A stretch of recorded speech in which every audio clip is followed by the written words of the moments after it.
services. As we know, today we're facing lots of challenges with students' mental health, and we have reported incidences of over 30% increase on teenage depression. CDC is reporting for us some very scary statistics, and we are now charged as educators to try to address this on top of the COVID, which really enhanced to some degree the urgency for us to do something, although most districts were in the process of joining or implementing some type of an MTSS program.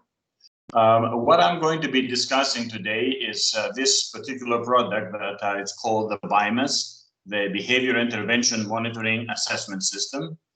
This instrument was co-authored by three of us, the first two school psychology professors and a school psychology background, and Dr. Scott Meyer, who is a counseling psychology professor at the University of Buffalo. So again, the idea here with the BIMAS is we're addressing all three areas of instruction as far as social emotional learning is concerned.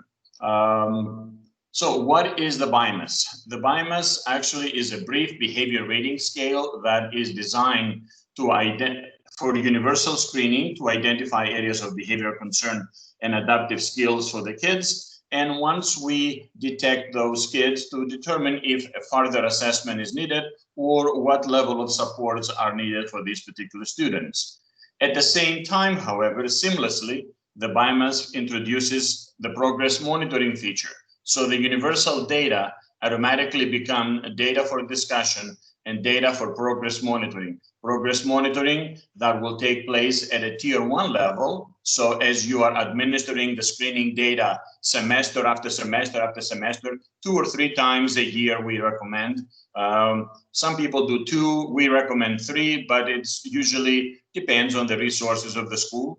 At the tier 1 level, you will have this data and be able to make comparisons from year 1 to year 2, semester 1 to semester 2, and so forth, at the building level, district level, classroom level. So you have all of this information to make that determination. So for us in the platform, the concept of progress monitoring takes lots of features. It's not just a feature for special education kids.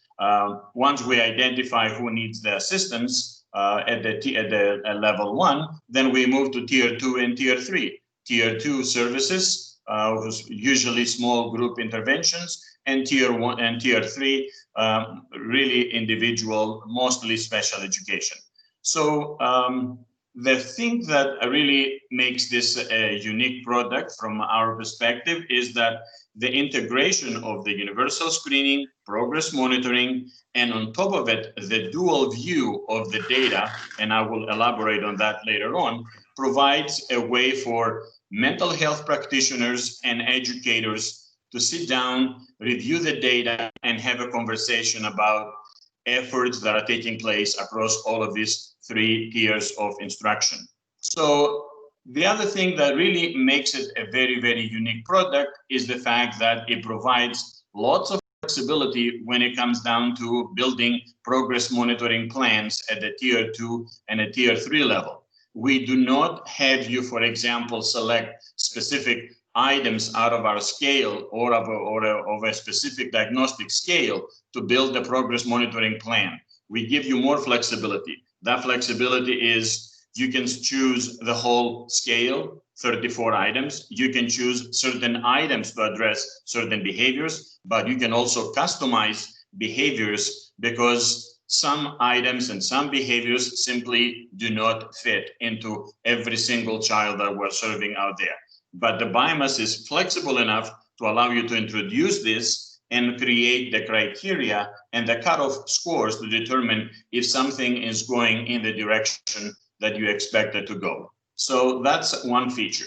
In terms of the format, it's web-based and it's a multi-informant system, which means parents, teachers, and the kids, if they're 12 years and older, can deliver this. We can also invite clinicians to be part of the scoring and the services. So if you have an outside agency, we make them part of the platform, and they are working only with specific kids that you assign them to work, but at the same time, as a school, you can monitor the progress of those interventions and their effectiveness. Age levels goes all the way down to pre-K, years 3, all the way up to, with a form for a pre-K form, all the way up to the 18 years old.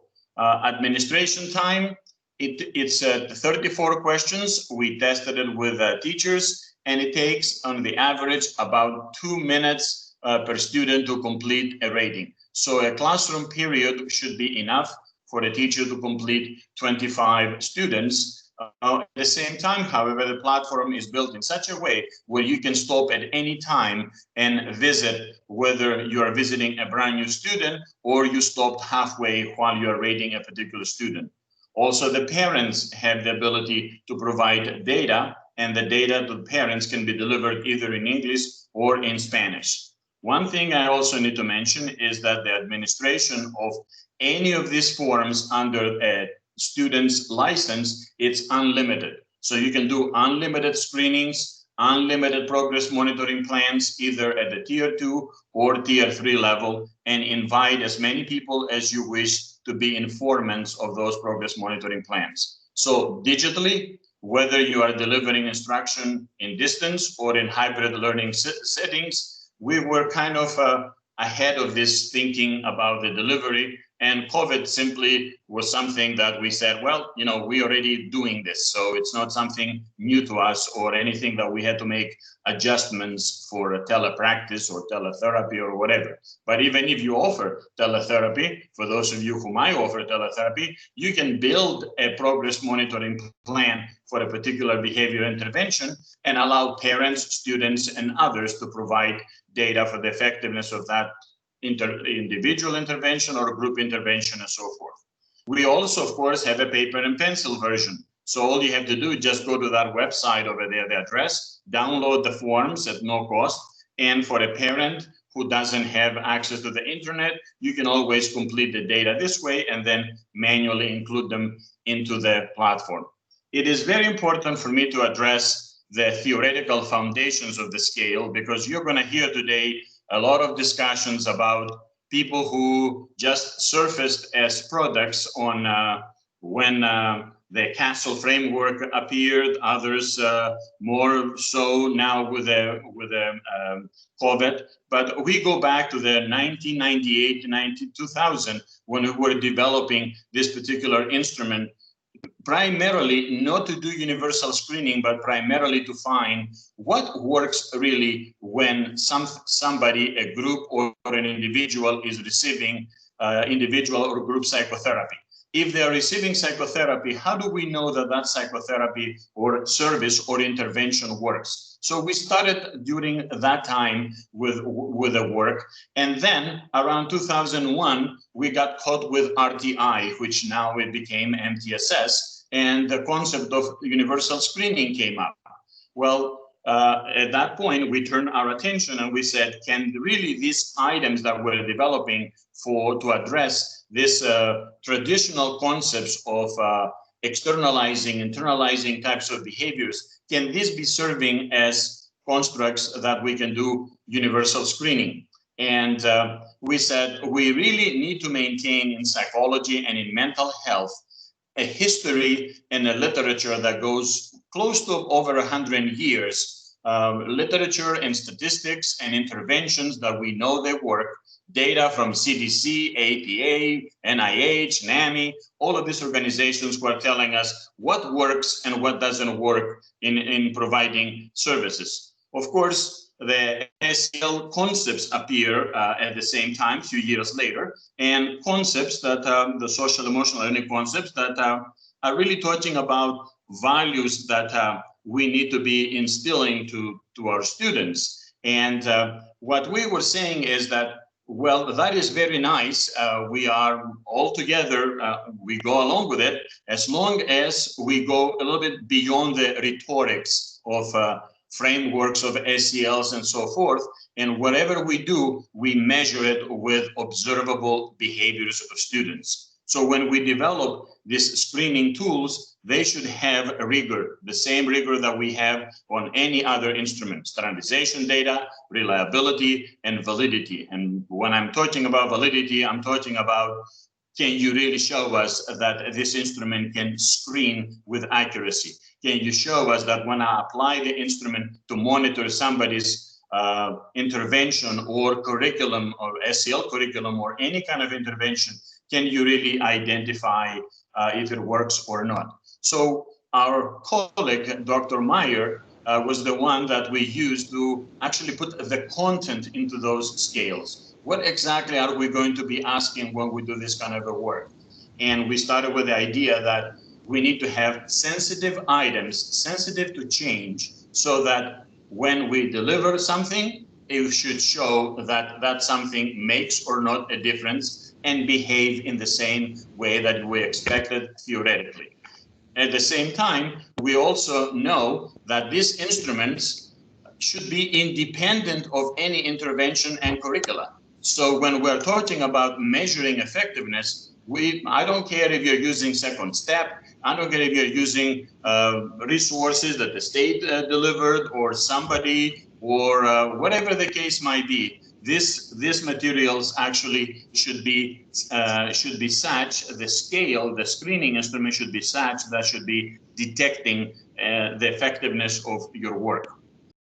So when I'm talking about a dual view to behavior and social emotional skills, when you enter the program, at some point after the screening is done, you are given the opportunity to have a standard view of the data. And the standard view is the classical internalizing, externalizing types of behaviors. And also you look at the same behaviors and look at them from a social emotional learning through the CASEL framework perspective. So when we're looking into this traditional one, we see, for example, the scales of behavioral concern, the conduct, negative affect, cognitive attention, and also the skills, the positive, the assets the kids bring with them, which is social skills and academic functioning. So between the two, we are able actually to provide a balance and see what assets somebody brings when life brings other challenges such as anger management issues, anxiety, depression, and so forth. So as a system, when you review the data, you're able to see that those triangles down there that show up on the screen that are across those 5 dimensions. Then we go to the SEL component. So when you're selecting the SEL component, the CASEL framework component, then you can see here that we have taken these specific behaviors, these 34 specific sensitive behaviors, and we are now measuring these behaviors and align them to the CASEL framework. And those now are, this is a very parallel picture that you get with the triangles, the MTSS triangles that show you across these 5 domain areas, you know, what exactly is going on from a social emotional perspective. And this is why I was saying that we provide the language and the mechanism for the traditional mental health person who is being trained, you know,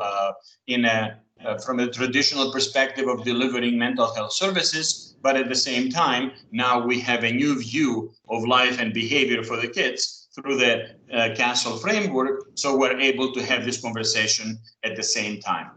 Now, one thing, since we're speaking of CASEL and the BIMAS, I want to show you how the two are really linked together, starting from the work that has been delivered or derived from CASEL.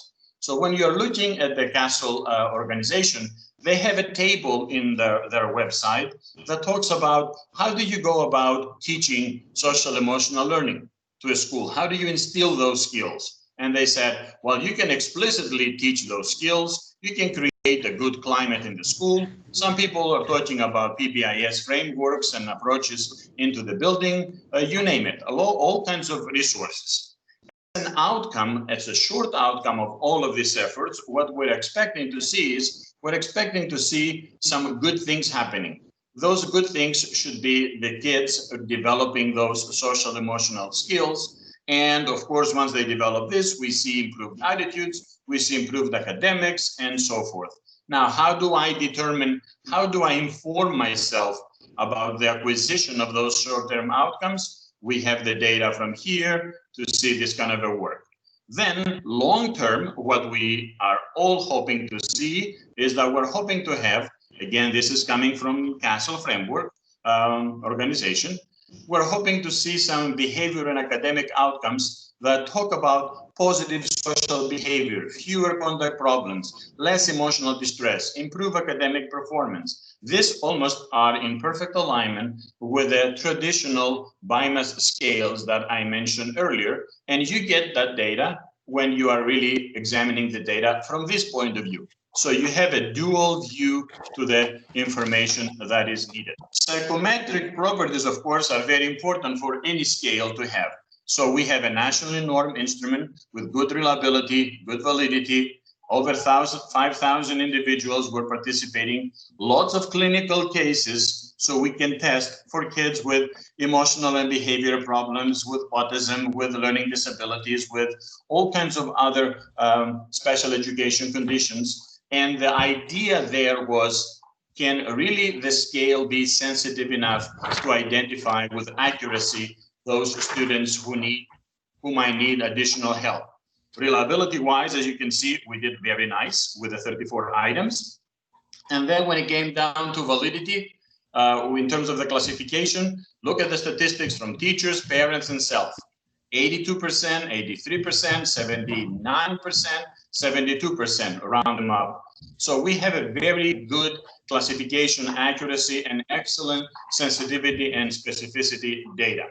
So when you are really having the data on the BIMAS, you are allowed now to see this across a district, across a building, across a classroom, and filter them out and see all of this. But even farther, once you leave the aggregate data of a group, you can go to an individual classroom and you can see the data for a particular student, either from the classical view or whatever it says here, conduct negative, you will see them from the SEL perspective. All I have to do actually is select one of the students and I can go over and I can see the academic record or the behavioral record of this particular student. So we can examine them for a screening period, we can see them across different periods, and we can see also how they're doing if they're part of a progress monitoring plan. So what I'm gonna do next is I wanna show you a little bit of the platform. And I do not know if there is another way, but I can actually send you more information about how you build specific behavioral intervention plans. But I'm going to stay here today with a universal screening. But we have all of these guides as well. So I might need a little help here with exiting from this PowerPoint. Don't save. And how do I go now to, let me see. Share. Okay, I'm going to go to what we call a staging server. So hopefully this thing is going to work. Yes, we can see you. Okay.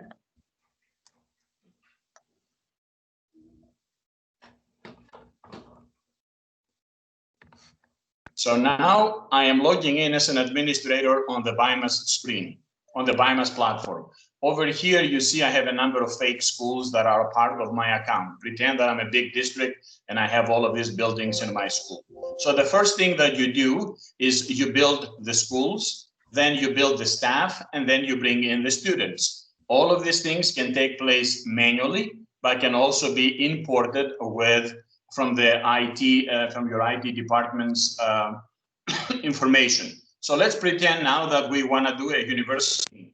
All we have to do is go over here, press on universal screening, and here we see all the functions that you have available for screening. So first thing, it says to us, what have you done? What do you have so far? How many universal screening periods do you have? As you can see, this one I had was fall of 2020 for this particular district. So now we're at 22, so we can actually build one. After that, I can go down here and I can create a new UA period. So now I can go in here and I will say South Carolina, fall 2020. and the starting day is going to be, let's say, today, and it's going to end maybe Friday. So we're going to be screening all the kids. Now it says, do you want to allow self-assessments for any kiddo who is 12 years and older? Yes, we want to. Do you want to invite the parents? Why not? We will invite the parents. So what we're going to do next is I'm going to click here, and you will see another feature that I don't believe any of the other instruments have it, a feature that has received lots of attention in the literature, in the media, because in one of the items, we're asking kids who are stressed, distressed, or whatever, if they have thoughts of self-harm. It is not a suicide screening scale or item, but it is an item that brings to our attention those kids who are doing self-harming behaviors. And I refer to the literature here because there was a psychologist who received some state attention in Colorado and then national when she used the scale and identified a number of kids that they were on the verge of actually killing themselves. And that was a good feature. So here, for example, we say, I want to include the student name for this particular item. I don't want to involve the teachers. I want to involve the mental health therapists and the district administrators. I want to select who else do you want to receive at 1 p.m.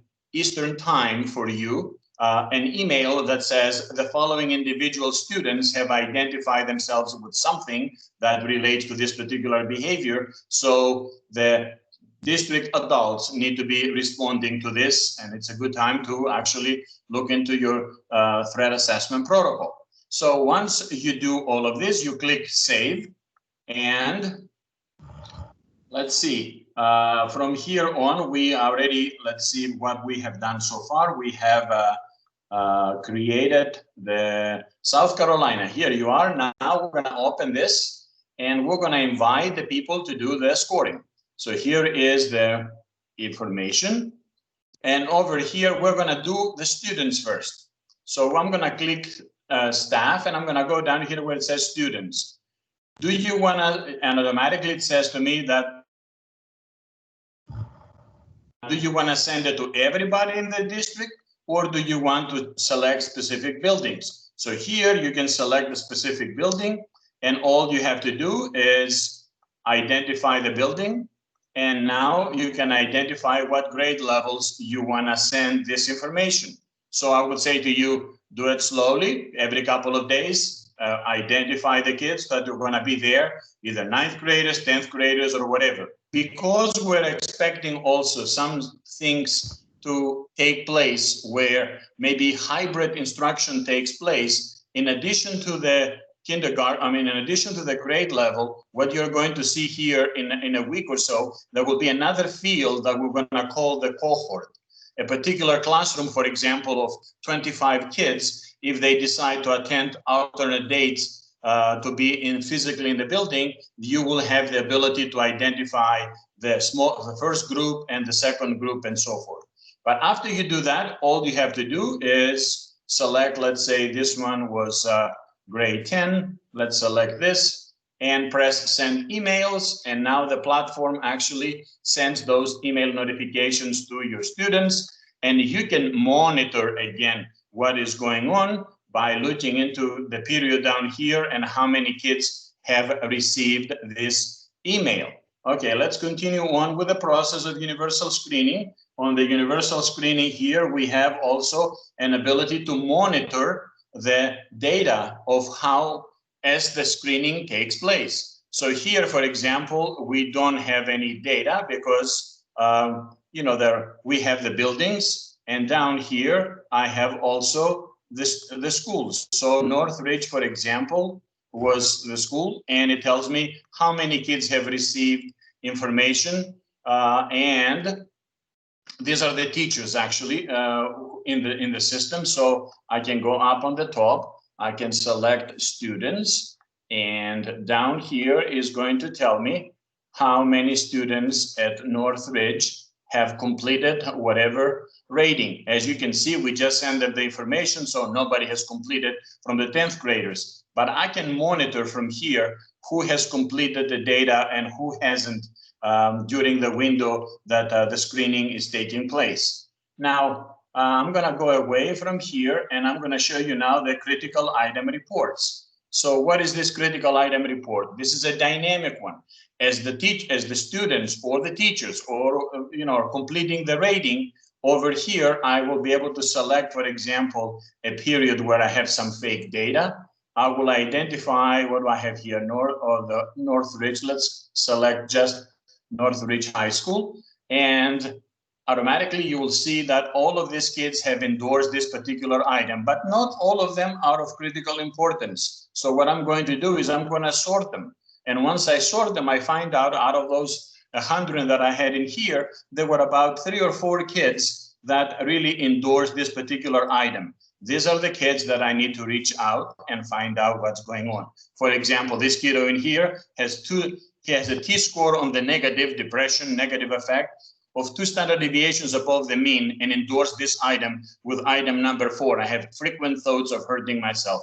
This is the kiddo that I really will reach out. Now, if I go down here and I see a 45 or a 54 average and an endorsement, yeah, I have some thoughts from time to time. That is not really a critical thing, but when we discuss individual students as part of the MTSS, we might consider this information as well.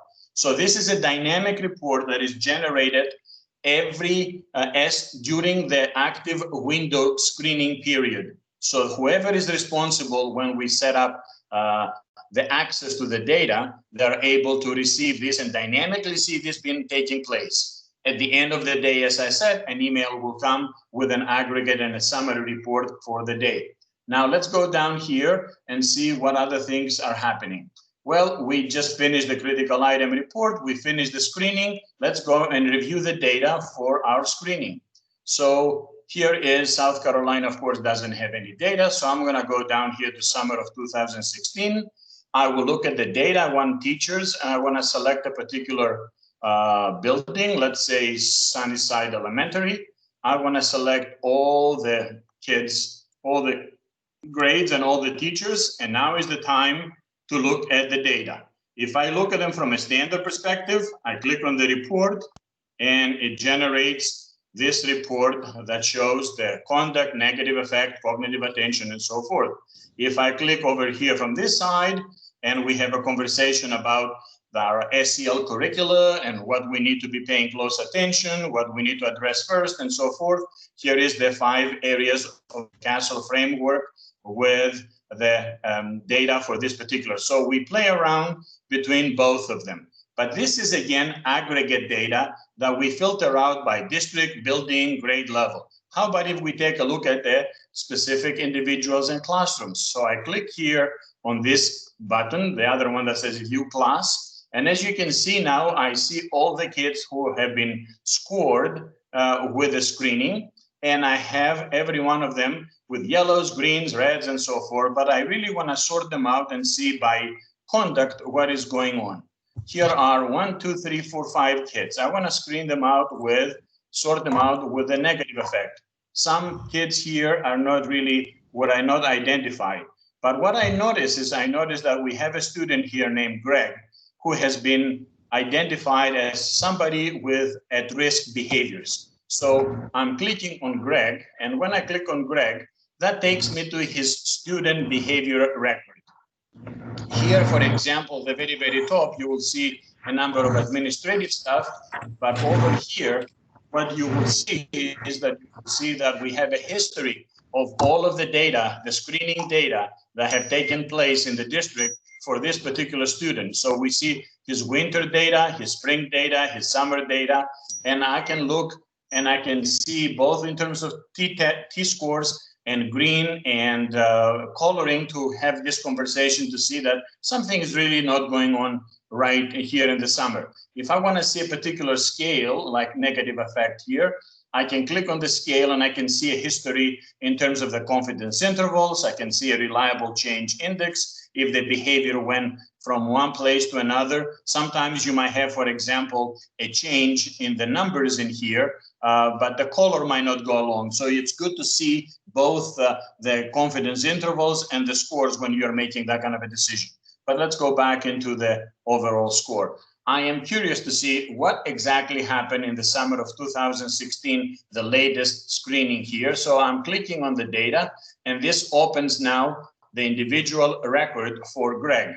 So I have here the latest report of all of his performance on these 34 items. I can see them from the classical perspective, what I call the standard perspective, or I can actually see them also from the other point of view. If I go back into the platform and I go down to the SEL data, of course, as you can see here, Greg participated in the self-assessment and he doesn't think he has any issues, but there is a discrepancy there.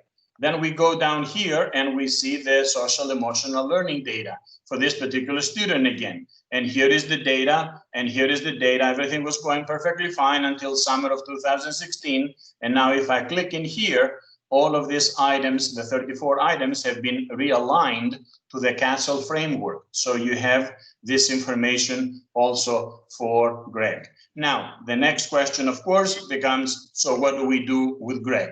Well, Greg might be an individual who might be benefiting from individual services, or Greg might be part of a group. So depending on what the team decides to do, the next thing we can do is we can go to the progress monitoring area.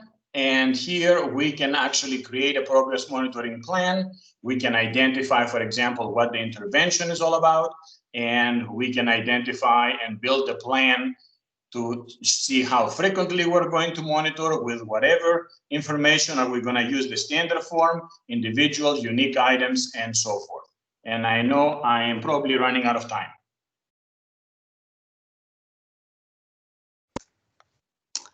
I was just asking Wendy if we needed to step in. Does anyone have any questions? Lydia, his Yes, time's ma'am. up. Take it It is away. 9:46. We need to move to the next presenter, please. Okay. Thank you, Dr. Bardos. All right. Take care. Thank you. Have a good day. And it was just Vicky at the time. She's like, I don't know if this is something that needs escalation right now, but it is something that we need to keep a close eye on. And so, and then of course she's like, I also can explain what's going on. I'm like, sure.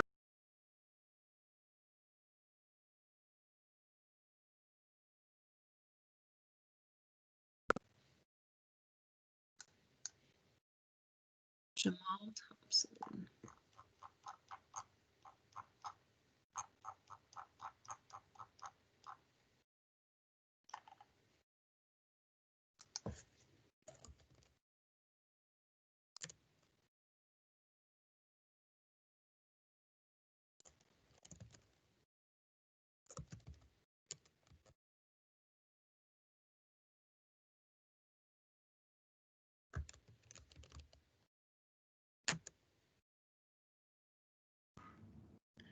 Hello, Tommy and Jamal. This is Wendy Burgess with the Department of Ed. How are you guys today? And Vicky's like, I think. Good morning. Good Hi, morning. Wendy. I'd like to remind everyone to please mute yourself. We have some individuals who are not muted, and we hear your conversation, and it is disruptive. Thank you. Tommy and Jamal, you have just a few minutes before you get started. We are recording today's session for the folks that weren't able to attend for various reasons, if that's okay with you guys. And Lydia will give you the go-ahead when it is time for you guys to get started. But if you want to go ahead and get your presentation pulled up so that you have everything ready, marked and ready to go, that is perfectly fine. Do you have any questions for me? Awesome. Thank you.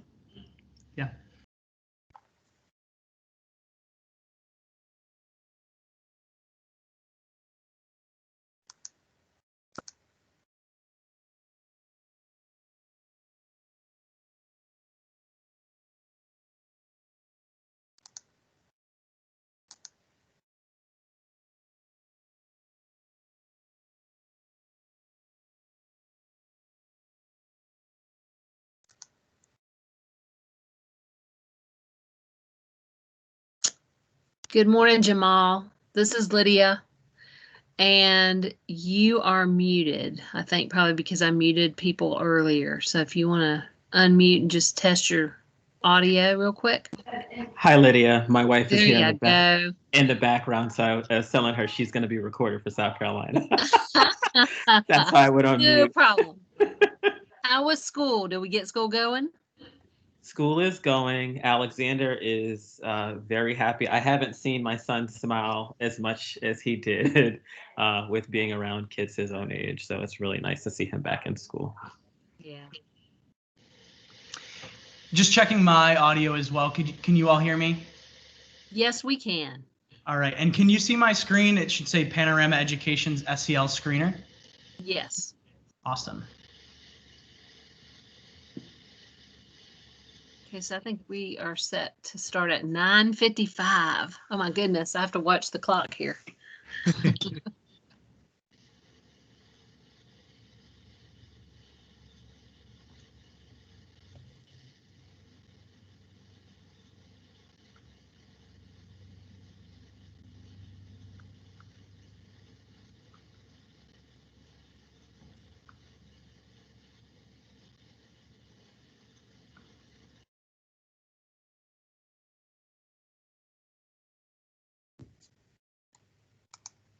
Lydia, you all need to send up some warm weather because it is freezing up here.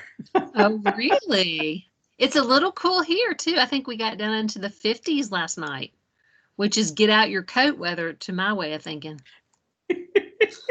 I know we're wimps, but No, it was 42 degrees here this morning, and it's 51 degrees now. So it's a little chillier than I would like. well, it's kind of nice to have fall, I guess. All the crepe myrtles think it's fall. They're starting to turn orange. If it drops below like 65, you know. I was going to say the foliage will look quite beautiful. Yeah.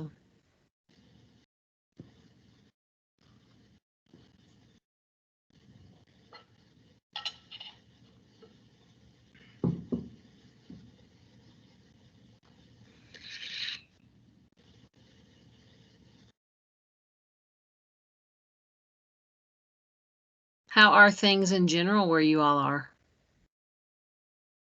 Is like everybody on lockdown or people going out and doing some things and It really depends on where you're at. Like, I'm based in Boston, and so things are pretty. They've definitely opened up a bit, but since the get-go, we've been pretty strict. But I know where Jamal is, he's south of Boston. It's probably a little bit more open there. Yeah, I can get out. I can run. I can walk. I can do a lot of things. So I have probably the best of both worlds because I'm not commuting to the city right now, and so it's pretty low key. But we get a chance to go out to restaurants or order food. Right. It's different than it was before, but it's more normal than it was in like March or April when things felt really tense. yeah, and I know it's hard this whole trying to figure out how to go back to school thing, but I think all the kids are like your son, you know, they're just so happy to see people their own age and not be stuck at home with just their brothers and sisters or whatever. It's kind of a weird balance, but Most definitely. Are you in the office currently? no, I've been working from home and I go in if I need to, but we've been using Teams for a lot. I'm loving it because I'm getting people to share their desktop with me more now so I can see what it is they need help with. So it's worked out very well. That's great. Lydia, I remember when I was on the tech side of the company in a former career, how valuable it was to be able to look at someone's screen and know, like, okay, yeah, the same instructions that I've been providing to you are actually the things that you need to do, and I just need to be able to just look in and be able to advise you to click here or do this because you should be seeing this notification. So it changed the world to be able to have that screen sharing capability. Yeah, it's been really good. And Microsoft has been very helpful. I just got lucky and met somebody like the week before they checked in because they were at a conference here in Columbia. And we've been doing something every week with them to teach our staff how to use Teams and then all the other Office 365 things. And that's been great. So, and it changes all the time. They're working to add breakout rooms in the next month or so. That'll be a little bit nicer than the options we have now in Teams. Work a little bit more like Zoom.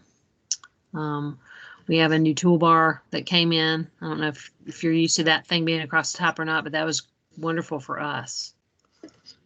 So, okay, we have about 129 people on the meeting. Thank you all very much for muting your mics. That's very helpful. I'm trying to keep an eye on that because sometimes I know things happen and they come off. Wendy, do you want to do the introduction? I would be happy to, Lydia. Welcome Tommy and Jamal from Panorama to present their social and emotional learning measurement tool. You will begin promptly at 9:55 and your ending time is at 10:25 promptly, so make sure you build in time for your questions. So guys, go ahead and get rolling. All right. And Jamal, can you hear me? I'll just do a quick audio check again. I'm hearing you loud and clear. All right. Perfect. Hi, everyone. Thank you so much for joining us. We're really excited to walk through Panorama Education's Social and Emotional Learning Screener. My name is Tommy Graziano. I'm based in Boston. It's a little bit chillier up here today. We were talking about earlier, it's definitely hit fall. But we're really excited to walk through our work. I oversee our partnerships in South Carolina and most of the East Coast. I'll let my colleague Jamal introduce himself as well. Hi, all. I'm Jamal Thompson. I'm the Director of Field Sales at Panorama Education. I get the great privilege of working with districts across the country and supporting them, particularly in their social, emotional, and equity needs. Hopefully, Tommy and I will identify and live up to the standard of Panorama Education being the gold standard in SEL measurement. That was something that was said by an associate superintendent from Texas when she was presenting the Panorama resource to her board.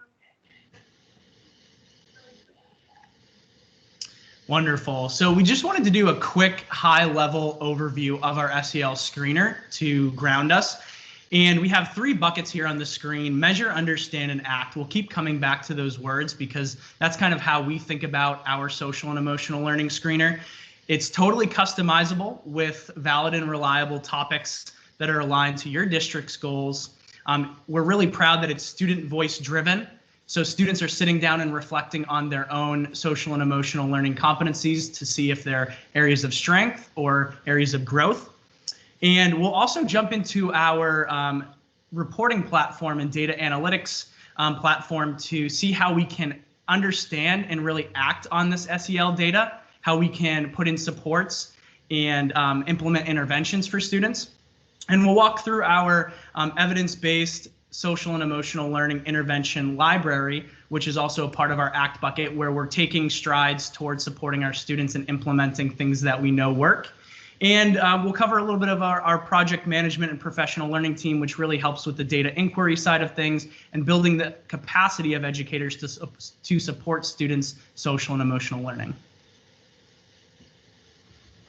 Our district partners throughout the country are measuring social emotional learning for various reasons. One, from a general diagnostic screener perspective, we need to get a pulse on where our students are doing well or where they're struggling. A lot of our districts are coming with us to investigate an issue. I know our partners in Charlotte, our partners in Beaufort are thinking and seeing a rise in behavioral incidents and thinking about discipline disproportionality and how do we get at that and understand how SEL might help us to get the type of results that we want to see in that type of space. And also thinking about tiered systems of supports, right? Which of from a universal tier supports perspective, what's working, what's not working, what do we need to retool to make sure that we're supporting our students better. I know we're in a virtual environment, but want to offer you all the opportunity to put in the chat which of these really stand out to you all as you think about the value of using an SEL screener.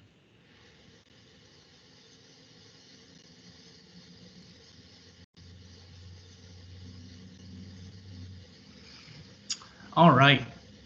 So before we dive a bit deeper into the screener itself, just wanted to provide a quick overview of Panorama as an organization itself. So we were founded in 2011 and really around the vision and mission to ensure that school and district leaders have access to data to drive positive student outcomes. And we're a team of about 180 former educators, folks that have been in the classroom, counselors, school leadership, along with engineers and product developers that support 33 of the 100 largest districts in the nation. So we support around 1,500 school districts nationwide, and we're really proud to say that that Panorama partners with 10 million students, so about 1 in 5 students in the United States. And you can see some of our larger partners and some of our national partners on the right over here.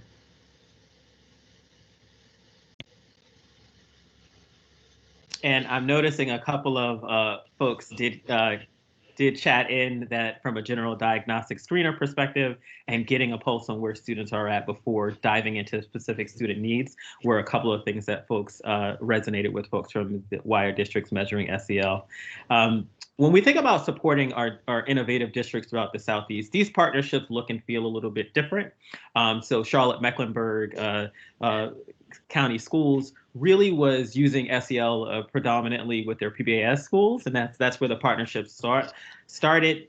They used the SEL screener, and the data came back and showed a disconnect between teacher perceptions of students' SEL competencies and came back with student perceptions of their own SEL competencies, which showcased some implicit bias. And so our partnership shifted very much so on the adult SEL kind of lens to support our students most effectively. Our work with Collier County Public Schools in Florida is also unique in that Collier went from 33rd in the state when it came to academic performance to 3rd in the state. And SEL was the conduit to getting there. They used their SEL data to really get at sense of belonging, to reduce the chronic absenteeism rates throughout their system. And finally, I mentioned Beaufort in South Carolina as well, really looking at discipline disproportionality. They are a fairly recent Panorama partner, but again, we're partnering with these districts and supporting them in their goals. Wonderful. Thanks, Jamal, for that. So wanted to dive a little bit deeper into the specific topics that you can measure and screen your students for with our SEL screener. So for context, districts usually choose, and as Jamal stated, this is completely customizable to your district's goals and what specifically you want to measure. But districts typically choose 4 to 7 topics to create this tailored 10 to 15 minute survey experience for students. And so as I had referenced earlier, this is student voice driven, right? And we think that this is especially important in the midst of this pandemic and in a remote or hybrid learning environment, right? Where we might not be able to see our students in the classroom, in their seats on a daily basis. So hearing directly from them is vital to supporting their social and emotional learning. So we're really proud that our district partners are prioritizing student voice with our SEL screener. So we have this broken out into 3 kind of buckets or categories of how we look at our SEL topics that you can choose to measure. The first one is our student SEL competencies over here on the left. And these are kind of the internalized pieces of students that are on the inside that we might not see manifested, especially if we're in a remote environment. Things like self-management, growth mindset, and emotion regulation, right? And then this middle bucket in this column here are the environmental factors. So these are kind of the external pieces that students would be reflecting on, these kind of intangible things that are hard to grasp, but that are the conditions that we create as educators to make sure our students can succeed academically, with their peers, socially and emotionally. So we really want to hear from them about things like sense of belonging or their engagement or valuing of school or their learning environment. And then over here on the right are our topics for equity and inclusion. And Panorama really prides itself on putting equity and inclusion at the forefront of all of our work. It's really the lens that we help our partners look through in all of the student data that we're engaging in. But there are specific equity inclusion topics that you can ask your students to get more of a nuanced and detailed view of their experience with DEI in the school or in their learning environments. And thinking about the research and design methodology side of the equation, we went through a rigorous process to make sure that our surveys were both valid and reliable, both at the survey and the topic level. That work was led by Hunter Gelbeck, Dr. Hunter Gelbeck with the Harvard Graduate School of Education. And the survey instruments that we're provided are used by over 3 million students throughout the United States each year.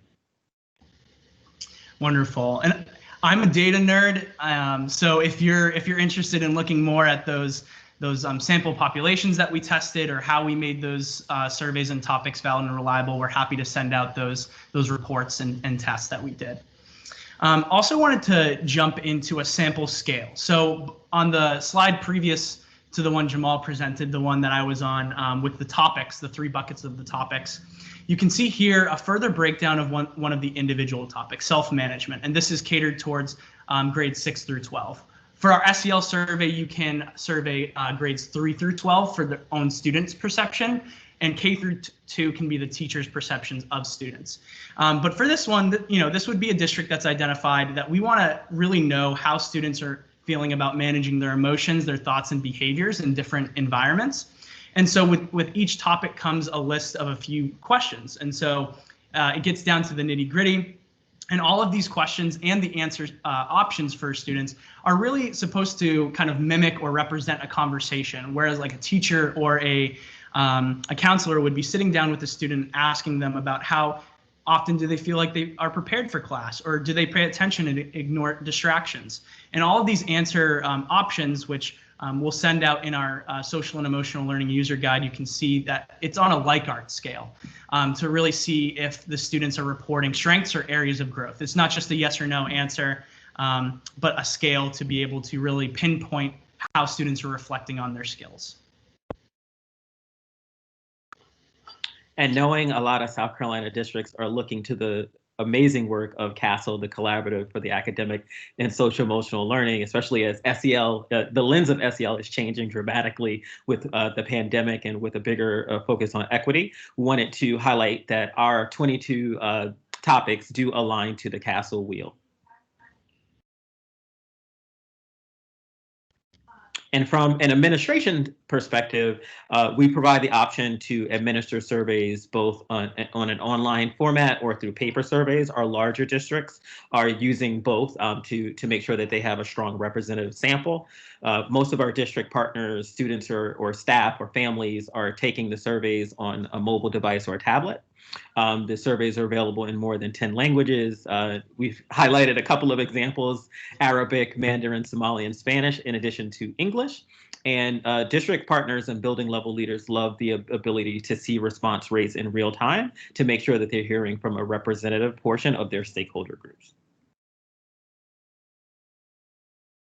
And because we know time is tight, we wanted to provide a couple of screenshots that would really support you all. And we'll look at a couple of these in the platform, but if we are not able to look at them extensively, there is the ability to disaggregate the data based off of race or ethnicity, based off of gender, grade level, because each of those contexts are very different. And we want to really get a strong understanding of what our various stakeholder groups or subgroups within the school or the district are telling us about their SEL journey and experience.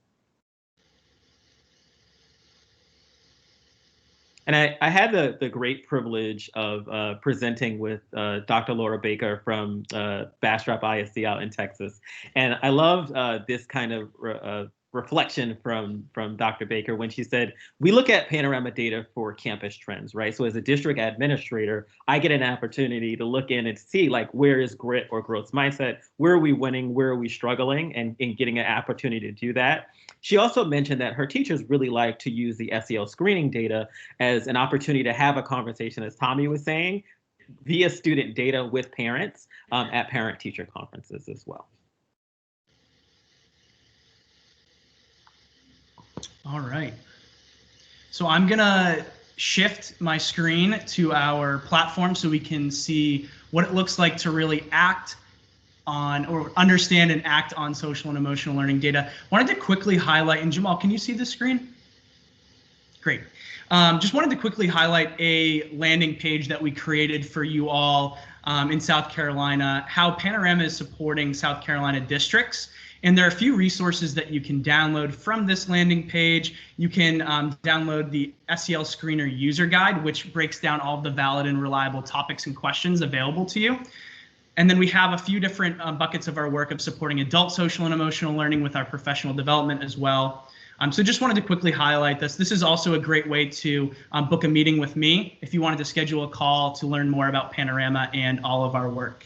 That will be sent out at the end of the presentation. We'll make sure that this link is shared with you all. All right.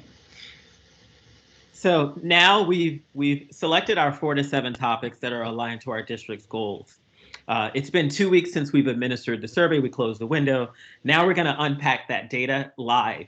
And so a district can come in here and they can look at data in a few various ways.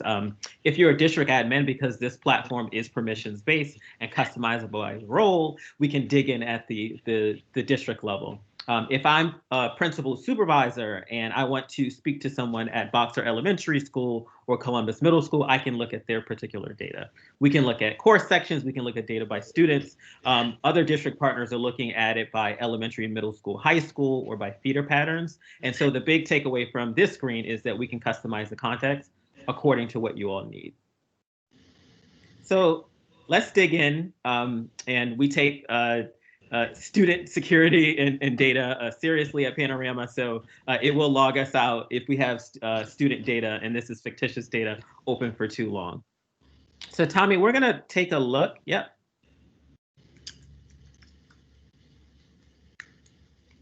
Sorry, real quick, just logging back in. No problem. Thank you for doing that. So our various stakeholder surveys are all available in one platform. And so what Tommy was doing was locking down the demo so that we could just see the SEL survey data. And so what we're looking at here is student perception of SEL school supports. We're able to see topics like teacher-student relationships, which I know is a huge focus, especially in the pandemic, sense of belonging, school safety. We're able to contextualize that data by seeing in the voice of our stakeholder group, 76% of our students feel favorable about sense of belonging. 76% of our students feel safe. When we think about that survey scale, I know Tommy talked about a Likert scale. We're using asset-based information in the platform. So these are the two results that are above the mean in terms of the survey scale. We're able to contextualize our results and see ourselves versus via national benchmarking, and also to see change over time. One recommendation that we give to district partners or building level leaders is, as you get the data back, as you're unpacking the data, choose one topic that you really want to focus on, and then drill in and focus on that particular area and see if you see growth over time. So Tommy, I really want to think about self-efficacy for students in grades 3 to 5. Can you drill in and let's take a look at that? That's one area where we're noticing that we're a little bit further behind compared to our national benchmark. We're able to see change over time, which a lot of our district partners find really valuable. And as we've done multiple survey administrations, we're able to really dig into that data. Right now, this is showcasing to us that we're in the 50th percentile, but I'm an urban school district. I have a high free and reduced price lunch percentage. And so I want to understand my context. So now we're in a 90th percentile, right? Because we know that depending on the landscape of your district, the context really matters. And so also really digging into the data and understanding how different groups are responding to that is valuable. So here I'm able to see my students who are participating in after school. 64% of them feel really good about self-efficacy. So Tommy, let's hit that bookmark to the right. And that might be something encouraging that we want to send a note out to our staff and say, hey, after school representation, students that are participating in our programs are feeling really, really good about their efforts. How do we add that to our tier 1 supports? How do we encourage more folks to take part in our in student in after school results? Also thinking from a gender perspective here, I've bookmarked, I'm noticing that there's a big gap between our male students' sense of self-efficacy and our female students. And so I bookmarked this data because I want to come back to that as a building level admin, as a district level admin, and say, hey, what do we need to do to eradicate that gap in students' perceptions of their own self-efficacy? We're going to scroll down and get a quick highlight of Panorama's playbook. It's over 1,000 moves or strategies that can be utilized if we're noticing that students need more support around a topic like self-efficacy. In this example, we're talking about helping students create goal-setting portfolios. And that can be utilized. So let's close out of that one, Tommy. And let's actually launch and see more of the moves on Playbook. We've retooled Playbook, especially in the pandemic. And let's choose self-efficacy as the topic, Tommy. Under more topics, yeah. We've retooled Playbook to add in more video-based plays or moves, so folks can use those if they're working with students in a distance learning perspective. So let's take a look at belly breathing as a quick mindful practice that maybe Jamal needs to have as an adult, or we can do with our students. And so these are just a couple of examples of what those interventions look like. We're going to hop back into the platform because I know we only have a few more minutes for today's presentation. And Tommy, let's go straight to the schools view. And our district partners really love this particular view because they're able to see really, really quickly where there are bright spots in the district and where there are opportunities for improvement. And so I'm looking at sense of belonging. Let's focus on self-efficacy. Let's keep with self-efficacy. Tommy, let's hit self-efficacy and we can view a heat map. And if we sort by self-efficacy at the top, we're going to be able to see that Columbus Middle School and Seal Coast High School have students feel really good about their sense of self-efficacy. And I'm going to hit it in the opposite direction and see where there are opportunities at the district level for us to provide more support to students that need more, who don't feel great about their sense of self-efficacy. One of our partners, I mentioned Collier County Public Schools, utilize this view to set up principal or adult professional learning opportunities and bringing together peer-to-peer learning opportunities to focus on folks who have been able to grow students' perceptions of certain topics with folks that might be struggling a little bit. So Tommy, I'm interested in the middle school experience, knowing that transitions are very difficult. Let's hit self-efficacy for Elk Grove Middle School.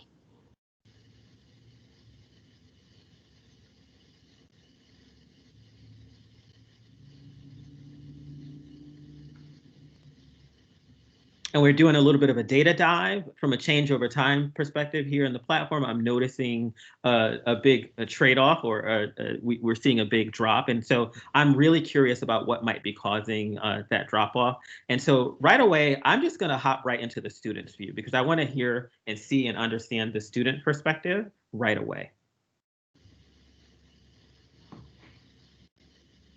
Knowing that transitions are very difficult, we're going to focus on looking at self-efficacy, Tommy. We're going to look at students who are saying to us that they have a low sense of their own self-efficacy, as well as students who are just above that level in terms of self-efficacy. So now we're looking at a list of, scroll up to the top, Tommy, by a little bit, sorry, of 222 students. We know that's still not manageable. And so we're going to focus on our 6th grade students.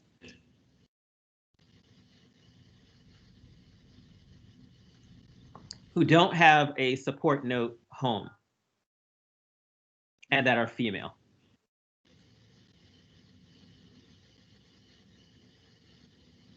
And so this is an opportunity to really take action on this data to really focus on a couple of things. We talked about knowing we're in a pandemic, we're coming back to school, and we want to make sure that we're focusing on all of our students. And so as a counselor, this might be a group of students that I really want to focus on. I might want to save this criteria because this is really important to me. We can close that out. I might want to share this information with other members of the student support team who might be working with these students and supporting me in my goals. I can export this data. I can also create what we call a smart group. And so, Tommy, I'm really interested in Catherine Durham. Let's take a look at Catherine's profile particularly. And I'm noticing a few things as I'm looking at Catherine's profile. I'm seeing a decline in her self-management.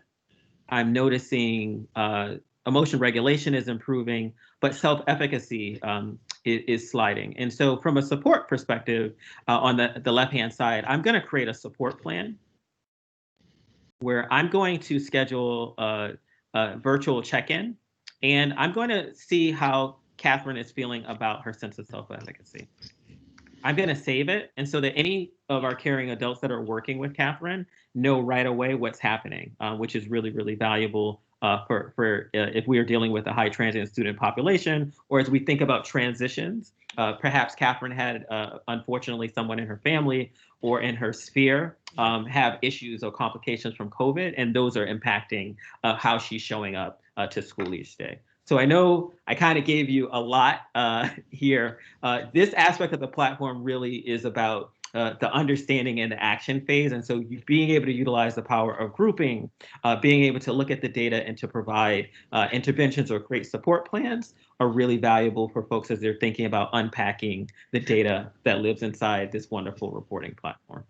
And just to jump in real quick, Jamal, I think what we saw on the reporting platform today, what you highlighted at the different levels, it's all about informing your tiered systems of support, right? So at the district level, we can see where we need to bolster our core tier 1.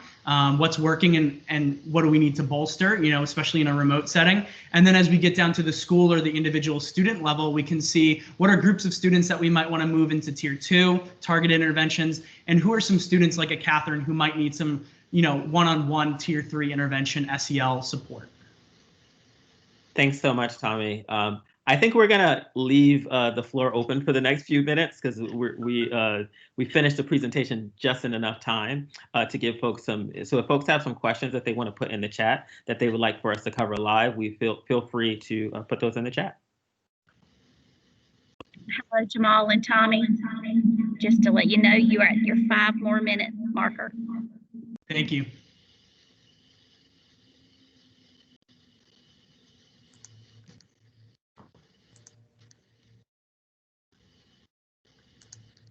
And Jamal, do you want to monitor the chat if any questions come up? Yes. Yep, I'm taking a look at it. For grades K-2, we're utilizing the power of teacher perception of students because from an accessibility perspective, students don't have the vocabulary to be able to answer those questions on their own. So for K-2, that's how we're definitely attacking it. For grades 3 to 12, we have the ability for students to comment on their own social emotional learning journey and development. But some districts are utilizing both teacher perception and student perception side by side to see if there are any gaps there. So great question. Yes, and we will definitely share contact information with you all and cost information.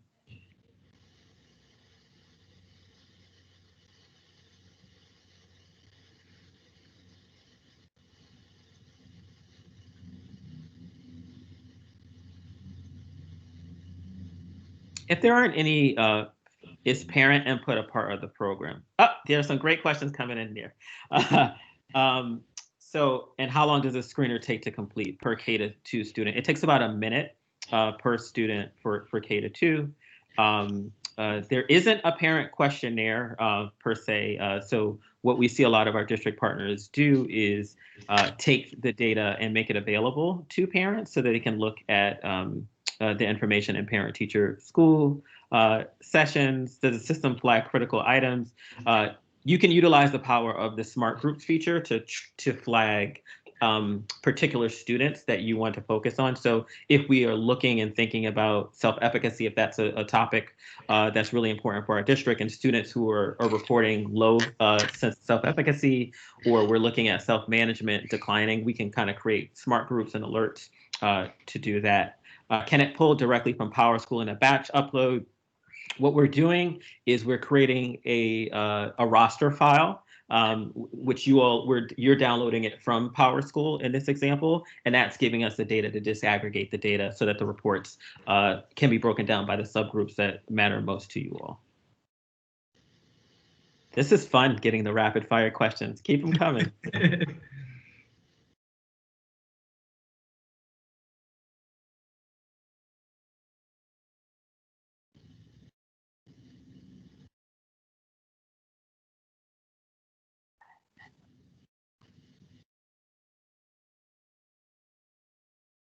As you all are kind of thinking about the screen, I know we only have a couple of minutes. Do you have any questions about self-harming behaviors? That's a great question.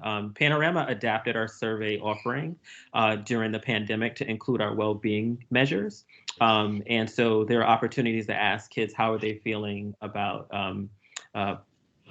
things like anxiety, about joy. And so from more of a mental health angle, that those questions can be asked in conjunction. You can also think there are open response survey instrument questions. And so if there are topics that you all are really excited about asking specifically to your stakeholder groups, you can add those in conjunction to the questions that we have kind of pre-formatted. So that's a great question about the well-being aspect. Okay, and districts, I know Tommy covered it, but they're usually administering the SEL survey instrument about 2 to 3 times a year. We usually recommend that districts wait about 6 weeks into the school year before they administer their first survey, because if we have students reflecting on the school environment, they need to be a part of the school environment and acclimated to it enough to be able to provide valid and reliable data on it. So I know we're at time. Tommy and I would like to thank you all for the opportunity to talk with you all. I know it was a whirlwind. You're looking and thinking about a bunch of different SEL screeners today. Looking forward to continuing the conversation, and we'll provide you all with access to the South Carolina landing page with tons of resources that we covered today. Yeah, thank you so much. Thanks for having us. Thanks. Have a good day.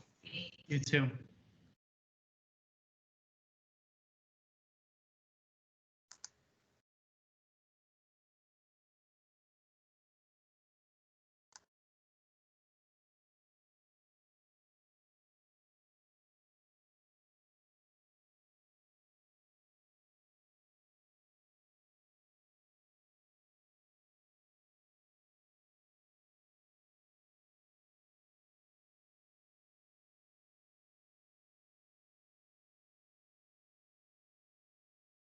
Lydia, do we have SDQ on yet? You're muted. Thank you. He did call into the room the early morning check this morning, so he knows his time Okay. and everything was working. So I'm just checking to make sure our other guys are actually out, because I know we wanted to make sure we kept each one confidential. Looks like they are. I don't see Smith yet.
So I guess just for everyone else on the call, our next speaker is Mike Smith with SDQ, and he is slated to begin at 10:35.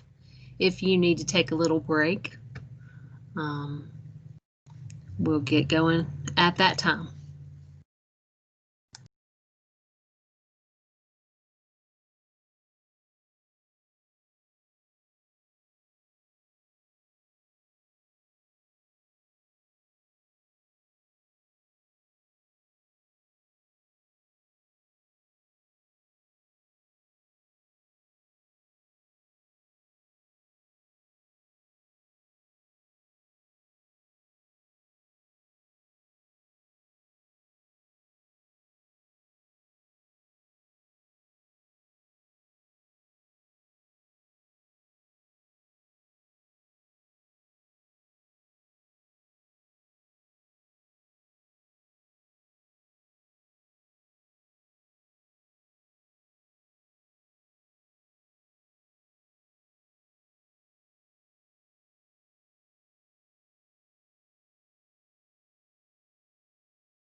Hello, Mike. We see that you've joined us. Welcome.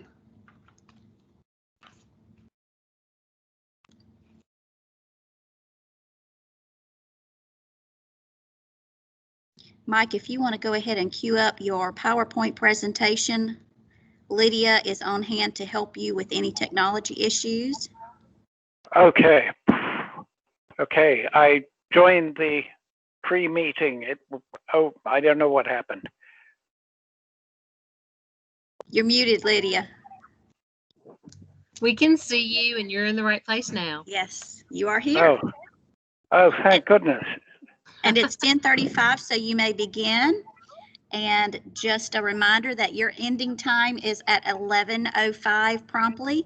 Be sure that you monitor your chats in the chat box and include any time for questions and comments from the audience. And I'll have Okay. to keep an eye on that. So, Thank you, Lydia. uh-huh. And again, this is Mike Smith with SDQ. Hi, Mike Smith. Let me make sure my presentation. Can you see my presentation? Not yet. Not yet. Did you do Oh, the share yes. content? I need the show conversation, open share tray. Goodness. Desktop window, share. Can you see it now? Yes. Okay, goodness. Thank you all for joining me. There was a lot of problem getting going. Anyway, the SDQ works a lot better than my joining this meeting does. Anyway, I'm glad to say. And I'll quickly try and gallop through the details, then answer questions, which I'm much more used to than giving presentations these days. And I also have a number of documents.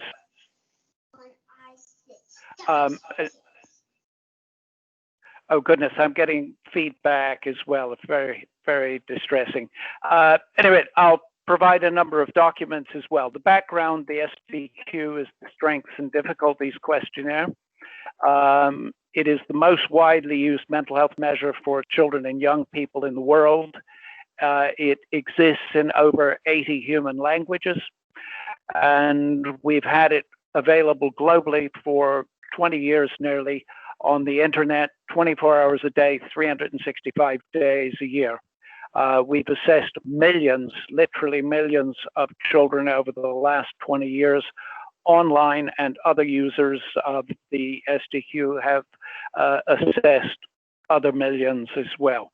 The SDQ is cited in 4,600 academic peer-reviewed publications, and that is on our website. Yes. Okay. What does the SDQ focus on? The SDQ focuses on emotional symptoms, conduct problems, hyperactivity, peer problems, adverse impact of the problems on the young person's life, and on a positive scale, the pro-social behaviors that that child has. The SDQ has been proven, particularly in Denmark, where it's been used for a decade for almost the entire country. All school children are assessed using the SDQ on intake to school and are assessed when they leave school. And it is demonstrated that the SDQ's assessments of parents are 90% predictive of non-emotional mental illness. Teachers are about 80% predictive.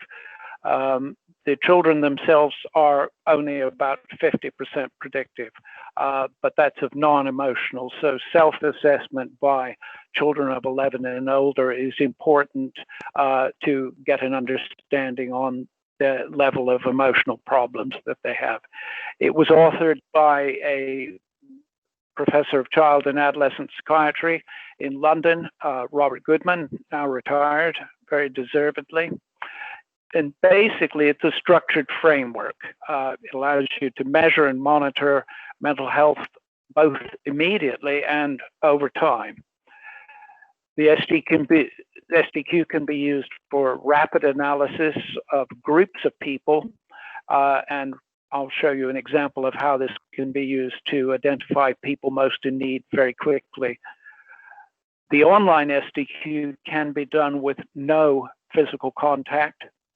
It requires only a few minutes of effort per assessment, I should have said.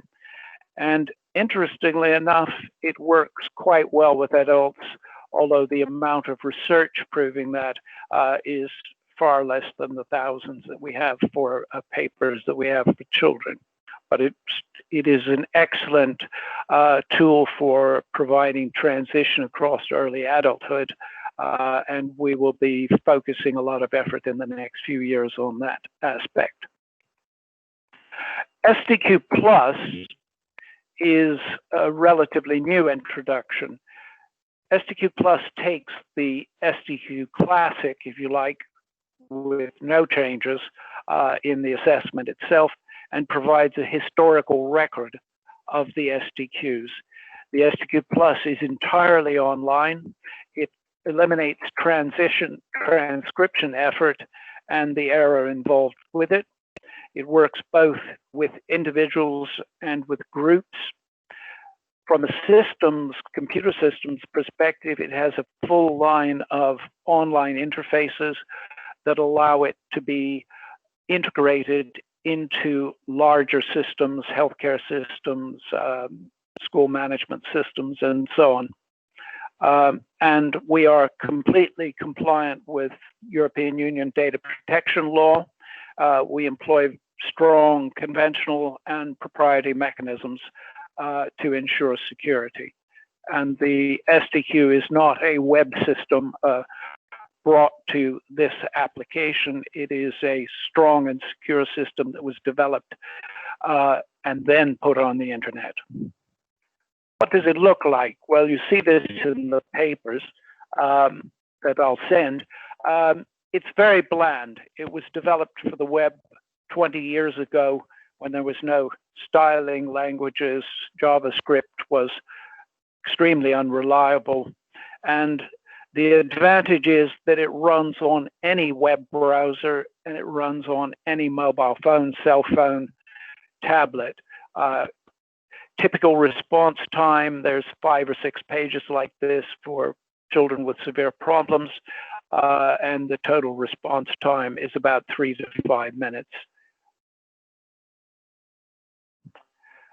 One of the recent developments to help use the SDQ at clinical, at the individual professional with the individual child is a series of visualizations. These are not necessarily immediately intuitive, but they're learned in a few minutes and have an enormous amount of power for interpreting individual children's problems. When combined with the response from parents and teachers, the assessor is not given answers. The assessor is given a series of questions that they need to follow up.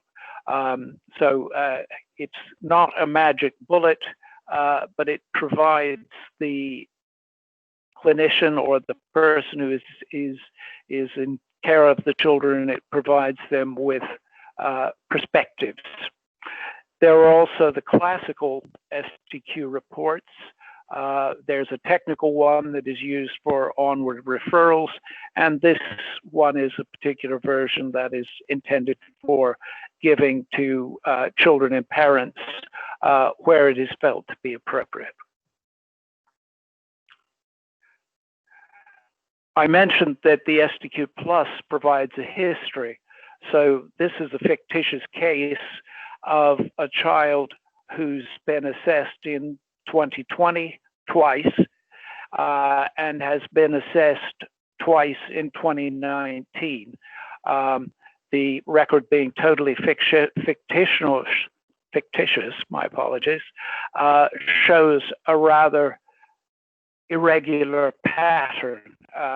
This might be explained by a different teacher responding, and all of these are not immediately obvious at first view, but the visualizations are quickly learned in a few minutes by those familiar with the SDQ. And again, for the first time, there's an opportunity for every child to have a SDQ record spanning early childhood right into early adulthood.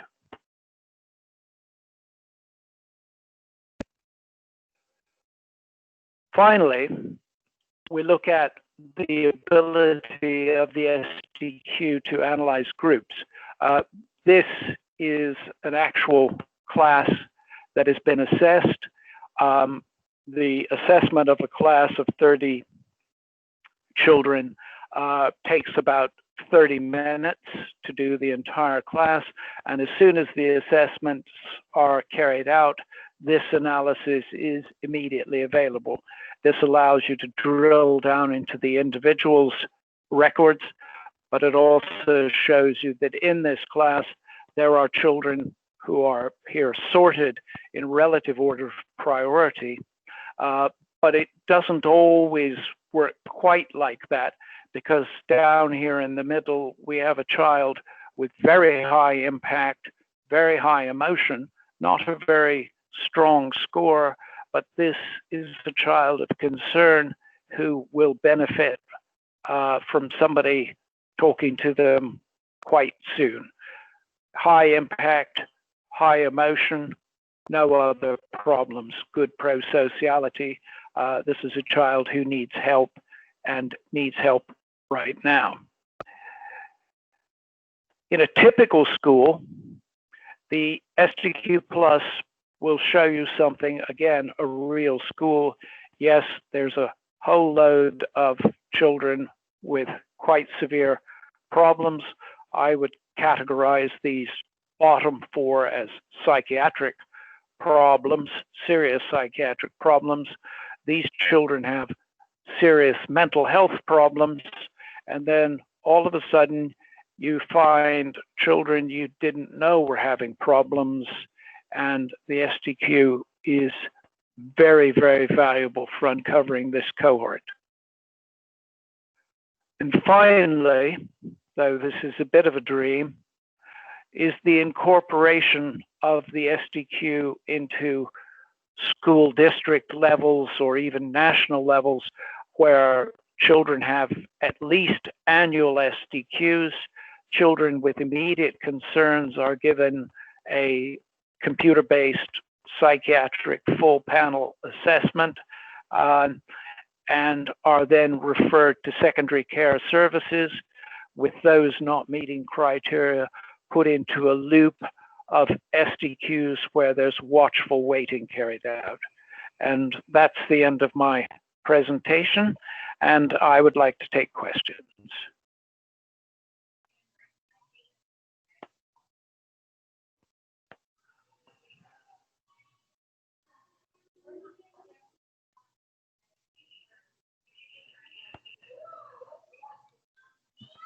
Lydia, you're muted.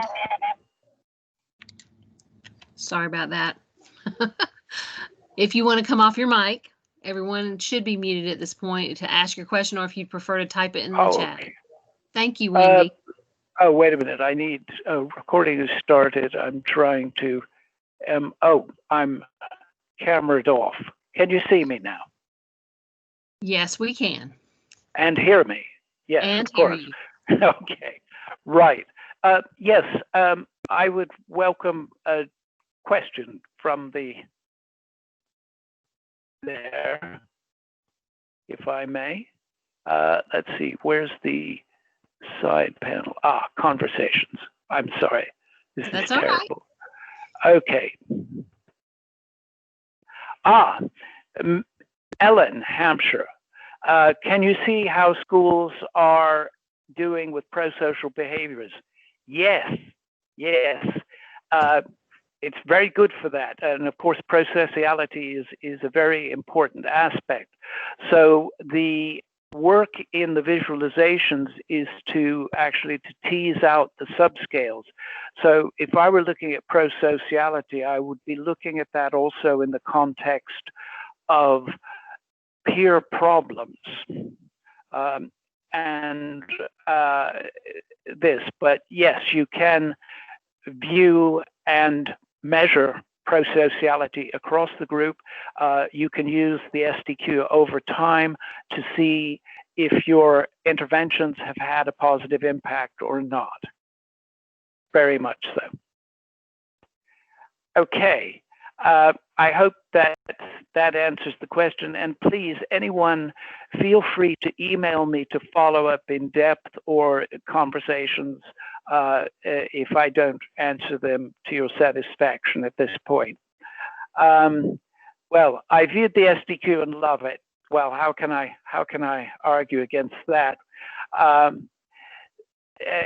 There is a fee for scoring. Yes, I'll put it fairly bluntly. We receive no government, have never received any government support, nor asked for it. We have received and asked for no charity. This has all been done by Robert Goodman and me and people who have helped us over the years, and to keep running a service that reaches out to the world 365 days a year, 24 hours a day. We charge to keep that going. And let me say, you can assess a child as many as SDQs as you want for $3 a year, top whack, and that's less than a cup of coffee, I understand nowadays. Okay, so yes, we do charge for it. Cheryl, no, the SDQ does not flag suicidality.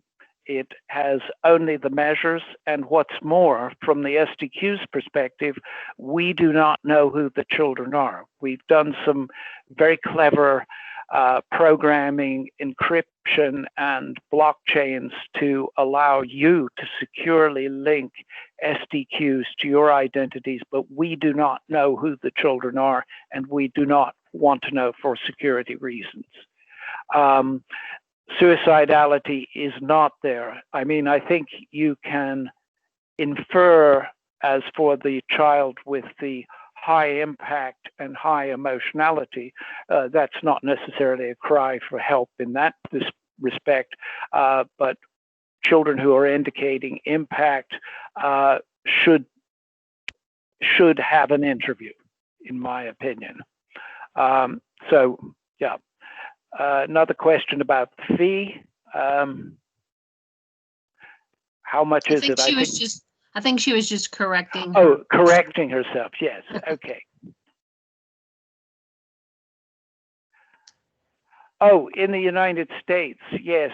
The SDQ, if you go through the list of papers, you will see there are probably 1,000 papers involved with the use of the SDQ. Well, if it's not 1,000, it'll be many hundreds of papers involving the SDQ. I am happy to tell you that the SDQ is used by the National Institute of Mental Health as its own standard measure. Harvard University's Children's Hospital in Boston uses the SDQ. The school district of Washington, D.C. Uses the SDQ at district level. Chicago uses it. The state of Georgia use it at that level, and so on. Yes, it's have a look at the research. It's very. In fact, my rather controversial view is the SDQ's got all the research it needs. What we need to do is get it into practice, really helping children. That's the bee in my bonnet, is to get it out to folks like you and get it used on large scale in schools.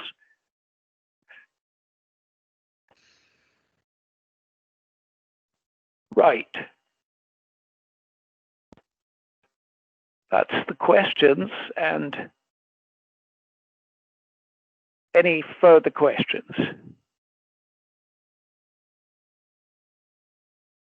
The cost. Okay. For the, let's call it regular retail cost. The regular retail cost of individual SDQs when you buy them one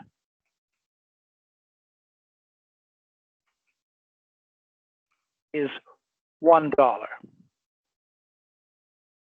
We now have a subscription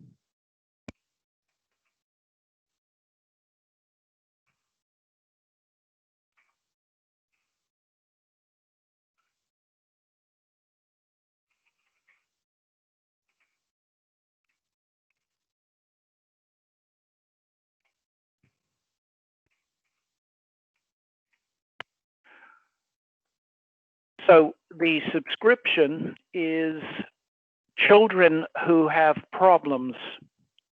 Yes, per assessment. Yes, that's online. Also, not to be a very tough salesman about this, we negotiate.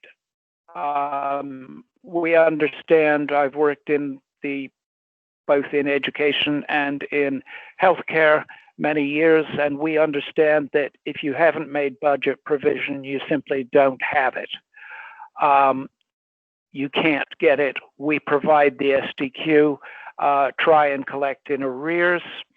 And if you really can't afford it, then we give it to you. It's as simple as that. But if you want to keep it running, we have to stay alive too. So that's my hard sell. Fortunately, I'm the managing director, so nobody will shoot me for saying that. We try to get what we can.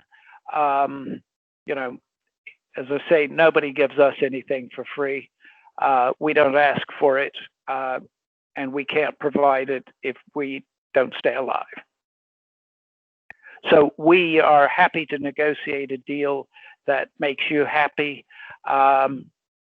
and hopefully will make us happy too.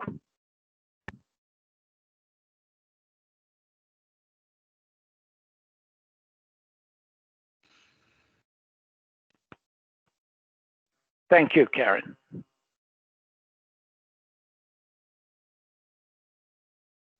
Okay, so I think we've managed to keep it into time. I'm going to thank you all for your time. I hope you had a better technical experience than I had. It wasn't your fault. It was, in fact, it was an excess of preparation. I think there's a lesson there.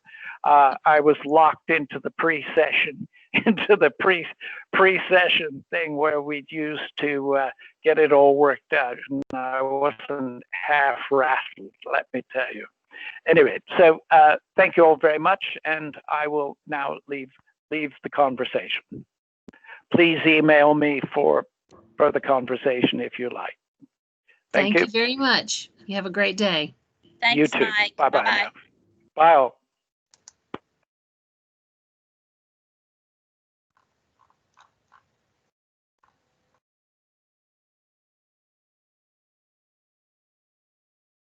Hello all, this is just a reminder that our next presentation begins at 11:15, so you have about 15 minutes to take a song and dance break or restroom break.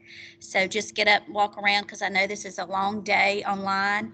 And then our next session, the one that starts at 11:55, is going to be a whole hour because that particular vendor has 2 screeners that are on the approved list. So this will be a good space of time to take advantage to get up and move around.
Hello, Kathy.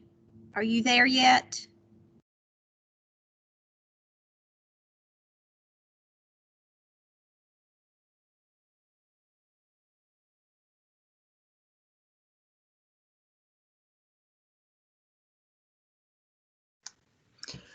I'm gonna check my email, Kim or Wendy, and see if we got a confirmation from her this morning, and maybe I'll send her the link too, just to be on the safe side. Mr. Anderson, this is Wendy Burgess with the Department of Ed. Are you presenting today on behalf of Illuminated and on behalf of Kathy? I am. Yes, I am. Okay, Okay. perfect. We Great. have you ready to go. If you want to go ahead and pull your presentation up, Okay. we will begin promptly at 11:15 for your start time. Your ending time will be at 11:45 promptly. Be sure that you include any time for comments and questions within that allotted time. And also just to let you know, we are recording today's session for those folks that were not able to attend. Okay. I'm just going to share my screen, so if you can just confirm that it actually. Yes, we will be happy to. And Lydia Hutto is online to help us with any technology issues. We do see your screen, Jay. Yes. And one thing I wanted to check. And your audio is strong as well. Okay. I'm just checking one thing here quick.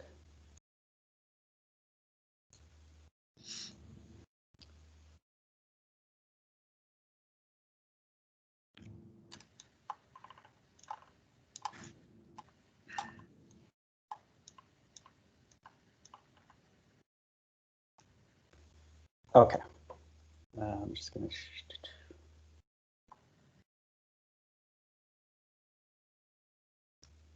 All right. Is that showing? Yes, we see FastBridge at the top, and it looks like it's a PowerPoint. Yep. All right. I'm ready to go when you are. Okay, Jay, you're ready. 11:15. Thank All right. you. Thank you so much. Hi, folks. My name is Jay Anderson. I'm with FastBridge, which is part of the Illuminate Education family.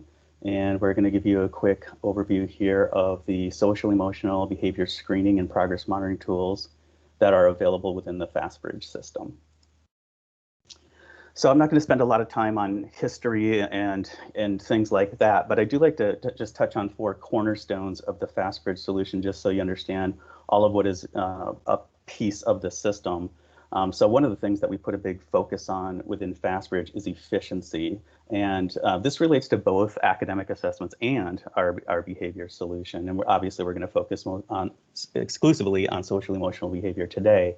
But we do put a big focus on efficiency. But I want to be clear that we don't set out to just build the fastest assessments or rating tools available, but we try to make the most efficient tools without sacrificing accuracy. And we'll talk a little bit about reliability and validity and the accuracy of risk identification in just a few minutes. Just something to point out, again, we're going to focus on the social emotional behavior piece today, but I thought it was worth mentioning that a FastBridge subscription is an all-in-one solution and does give you access to academic and behavior screening and progress monitoring tools. So we use 2 different assessment types, curriculum-based measurement and computer adaptive testing, to accomplish the reading and math. And then of course we use the SABRS tool and the MySABRS tool for social emotional behavior screening, and something we call direct behavior rating for social emotional progress monitoring. But a benefit here is if you are a district that uses FastBridge, and there are several in your state that do, the behavior piece is a part of your subscription already. And I just wanted people to be aware of that. The other piece is that we want to be sure, a big focus we put on FastBridge is making sure that every user understands how to navigate, how to use the system, how to administer and score or do behavior ratings, interpret the results, and so forth. And so, of course, we have standard professional development options available, but something we really like to point out is that we also have learning modules built right into the FastBridge system. So these learning modules are, again, all about administration, scoring, rating, how to run the reports, how to interpret the reports.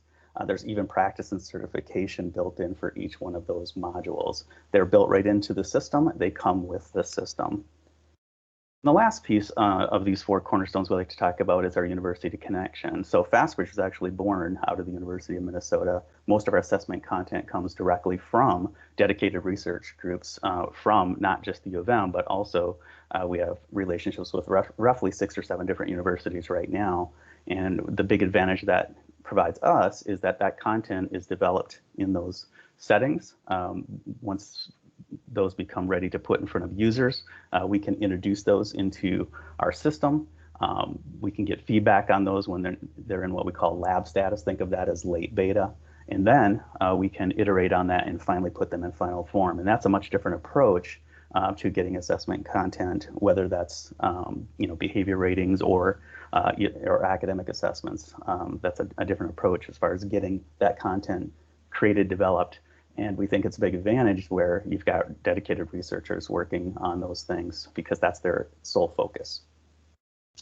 So how you get data into Fastbridge? There's really 2 ways. One is where students just sit right at the device and they take either the academic or the MySabers, right, behavior screening, where they self-report right on the device. So they're just right on the device and they're giving responses. And that's a large portion of the content within FAST is delivered that way. However, there are some assessments within Fastbridge that have verbal responses. That's not related to behavior, that's academic. But as far as behavior goes, the teacher rating tool is also delivered via screen. So whether that's on your tablet or your PC or Mac or whatever it is that you're using, you can just do the rating right on screen and get those results plugged right into FAST. So the moment that you've saved that rating, it's put right into the system. And then of course you've got the FAST data system, which is where all of this information is accessible. This is where you would access your academic assessments, your behavior ratings and assessments, also where you would look at the reports and interpret the reports from here. All the reporting in Fastbridge is on demand. So the moment that you have data stored in the system, that information is available to run. So there's no lag or wait on the reporting. And again, today we're going to focus exclusively on the behavior piece within FAST, and that mostly, as far as screening goes, that would be the SABERS and the MySabers tool. SABERS just stands for Social, Academic, and Emotional Behavior Risk Screener, and the MySabers is the student self-reporting piece of that. As far as the teacher rating goes, it's brief. It takes 1 to 3 minutes. The average is literally right in the middle of that, so 1.5 minutes on average. It's super efficient. Again, when you compare that to other tools that are on the market, that is a very brief screening. And then the MySabers piece, we say students can really go through that quickly. They go through those 20 items basically, and they can get done in anywhere between 5 and 10 minutes. But remember, that can be group administered as well because students are just taking that directly on screen and inputting their responses. So very brief, very efficient. SABERS is what we would call the universal screening piece of social emotional behavior within Fastbridge. We do have a progress monitoring piece as well that we call direct behavior rating, or DBR for short. And this is allowing people to more frequently measure and monitor problematic behaviors more frequently. So that could be daily, it could be every other day, it could be multiple times a day. But you're measuring and monitoring specific behaviors, where when you're screening, you're looking at overall behavior scores and subscales, which we'll get into in just a minute. So we're going to talk a little bit about social, emotional, and behavior competence and why that's important. So when we talk about social, emotional, and behavioral competence, what we mean by that is when you look at educational outcomes, we know that academic success doesn't necessarily equal school success. We also know that behavior is intrinsically connected to educational outcomes. And so the more competence a student might have in social, emotional, and behavior, that is much more likely that that student is going to have school success overall. And what do we mean by that? What do we mean by SEB competence? Well, that is, for example, where a student would display appropriate behaviors, interpersonal skills, study skills, self-regulation, self-awareness, things like that. and hopefully a limited display of inappropriate behaviors, destructive behaviors, but not just externalizing behaviors, but also internalizing behaviors as well. So we need a way to identify those. But SEB competence is displaying of appropriate behaviors and limited display of inappropriate behaviors. And why we really care about this is, again, the connection to overall school success and academic outcomes, achievement, and they're connected. But also the SEB competence provides a protective factor. So research suggests that SEB competence provides this protective factor, including for those at most risk. That includes those living in low socioeconomic circumstances. Because the higher that you have SEB competence, or the higher the competence for SEB is, the more likely it is a student is going to have better outcomes overall for school success. And that is despite any risks that are associated with whatever circumstances that they're living under. So that's a really good, a great positive, and we really care about that aspect of this. It's obviously social emotional behavior competence is good for everybody, but it's nice to understand that that impacts all students despite any risks that they might have. So the primary goals for social emotional behavior assessment are early identification of at-risk students, timely delivery of effective interventions. I mean, that's pretty obvious probably, but that is the goal of what we're trying to talk about today with universal screening for social emotional behavior.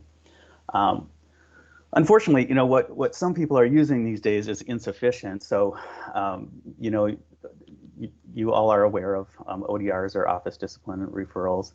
And potentially you do daily progress reports or are aware of what they are. But the problem with ODRs specifically is that they only identify 20% of those students that are actually at risk. And that makes a little bit of sense when you think about the types of behaviors that are identified in that process. These are pretty obvious behaviors, disruptive behaviors potentially. And so those things are pretty easy to pick up on. But this type of referral system kind of is not sensitive to other behaviors, more internalizing behaviors and things that just aren't easily discerned from that type of observation. So those are not sufficient by themselves, at least. And then daily progress reports, there's just really no data to support that those are accurately or can be relied on for accurate identification. So what we need are alternative methods for this early identification and effective progress monitoring. And we say effective progress monitoring, looking at ways to measure and monitor behaviors that are sensitive to change in short periods of time. So that introduces FastBridge social emotional behavior assessment. And so for the universal screening aspect, we have the SABRS, again, social, academic, emotional behavior risk screener. That is the teacher rating tool. And then the MySABRS, which is the student self-reporting piece. For progress monitoring, we have the DBR, the direct behavior ratings. I mentioned this earlier, but just as a quick reminder. So when we get into the universal screening piece, we're going to take a look at the actual SABRS right now. But before we do that, let's ask why. So why universally screen? So, well, the why is to identify those students that are at risk for social emotional behavior difficulty. The who is all students. So we strongly recommend that universal screening is treated as a universal screener. Now that might not be everybody in the district, but we would certainly recommend school-wide or grade-wide for the grades that you're really trying to implement this for. There are some people who do use SABRS for select subgroups, but our recommendation is strongly across schools, across districts, or at least across the grades that you're trying to implement the initiative for. I mean, that is the definition of universal screening, so we strongly recommend that. The when, SABRS can be given up to 3 times per year. Typically, we see that in the fall, the winter, and the spring. Now, for the fall period, we do recommend a wait, meaning let 4 to 6 weeks go by.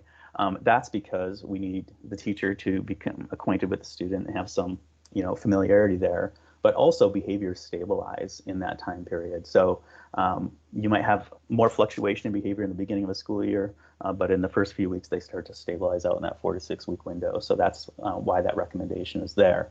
So for folks that actually are using academic screeners, whether FastBridge or something else, and behavior, we simply recommend just do the academics early in the screening window and then just follow it, 4 to 6 weeks into the school year with the behavior.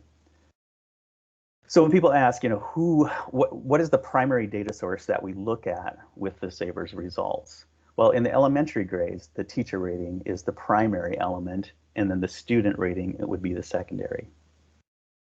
But as students get older, and especially when they get into middle or high school, then the self-reporting becomes the primary view, and then augmented with any teacher ratings that we might do with those students as well. So again, just, what do we look at more? The focus is on the teacher ratings in elementary, and then the focus would become more on the student self-reporting in middle to high school. That doesn't mean don't do the other things. That's just, where the primary focus is. So when we look at SABRS, some highlights of the tool is that it is a brief 19-item teacher rating scale. So there are only 19 items total.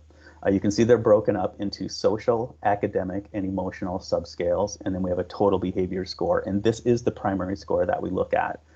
So when we look for risk here first on overall behavior. If there is risk there, then we start to look into the subscales to try to identify where those areas might be. So the social behavior is going to have, or include rather, externalizing problems.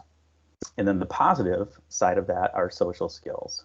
So externalizing problems will be on the negative end, and social skills will be on the positive end within social. Academic also has a positive and negative. So the positive being academic enablers, the student comes in, they're focused, they're ready to do work. And the negative to that would be attentional problems. So distractedness or other issues where the student's just not ready to learn. And then when you get into emotional behavior, that includes emotional competence and internalizing problems both. So that's the subscales that are included within the overall SABRS total behavior. So we talk about a way to summarize that a little bit. How do we identify risk by subscale? So when we talk about that social subscale, this is really when a student displays behaviors limiting their ability to maintain age-appropriate relationships with others, both peers and adults. On the academics, this is where, or on the academic subscale, this is where a student displays behaviors that limit their ability to be prepared for or participate and benefit from instruction. And then emotional is where the student displays actions that limit their ability to regulate internal states, adapt to change, and respond to stressful or challenging events. So that's just kind of a way to summarize those subscales. Now, one thing that's really important is a tool efficient and is it accurate? Well, we already know that SABRS is a 19-item rating scale, so that's quick and efficient, takes 1 to 3 minutes. But as I mentioned earlier on, we want to be sure that the accuracy is there. Are we accurately identifying students? So when you look at a true positive, what that means is, are we accurately identifying students that are at risk? And you can look at this by subscale, but the important score I want to show you here is that 90% of the time we are identifying a true positive. So 9 times out of 10, we are accurately identifying students that are at risk. That's pretty strong, especially when our goal is 0.80, and you can see each subscale along here as well. Now, a true negative would be how accurate are you identifying students who are not at risk? And again, when we look at the overall behavior, that's 93%. So that is, very strong in this type of world of, accuracy in identification of risk or not. If folks are interested, the FAST SABRS tool is also rated at the National Center on Intensive Intervention. If you don't have that URL handy, or if you've not been there before, it's just at intensiveintervention.org, and they have a behavior screening tools page where they review tools so vendors can submit their tool, and SABRS has been submitted for that. So just wanted to point that out there. SABRS online tool, again, this is an on-screen tool. Again, it's efficient, 1 to 3 minutes, 19 items total. You can see that each item is within a category, so social, academic, and behavior, so they're just split out that way. I can just show you this live for 1 second. We're not going to spend too much time in the actual system, but I thought it might be a little bigger on the screen here, potentially. if I just show it to you. So this is a SABRS rating tool right here.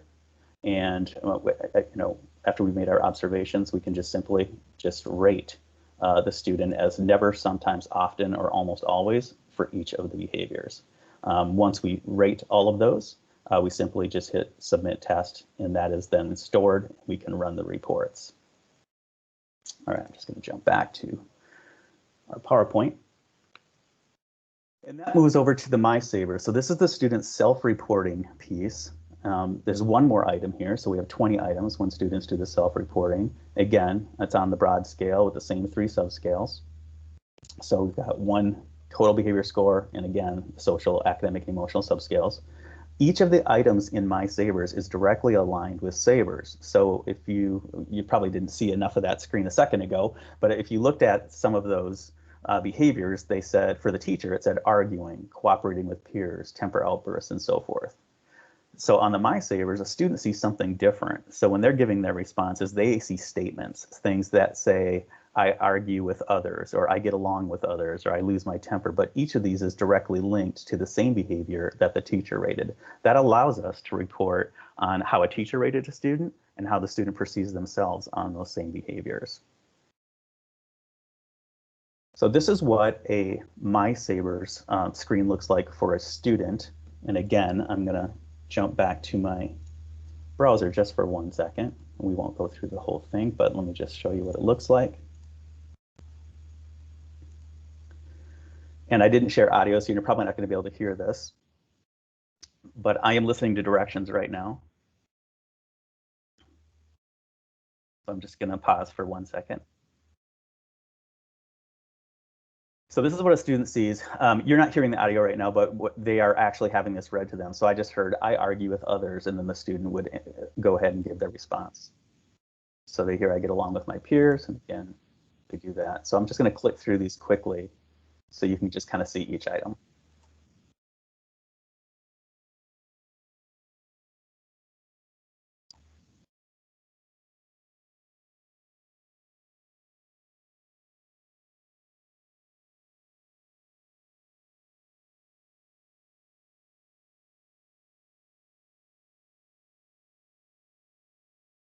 All right, we're almost to the end here. And again, I'm hearing every one of these as they go through, so that's why I'm just not talking.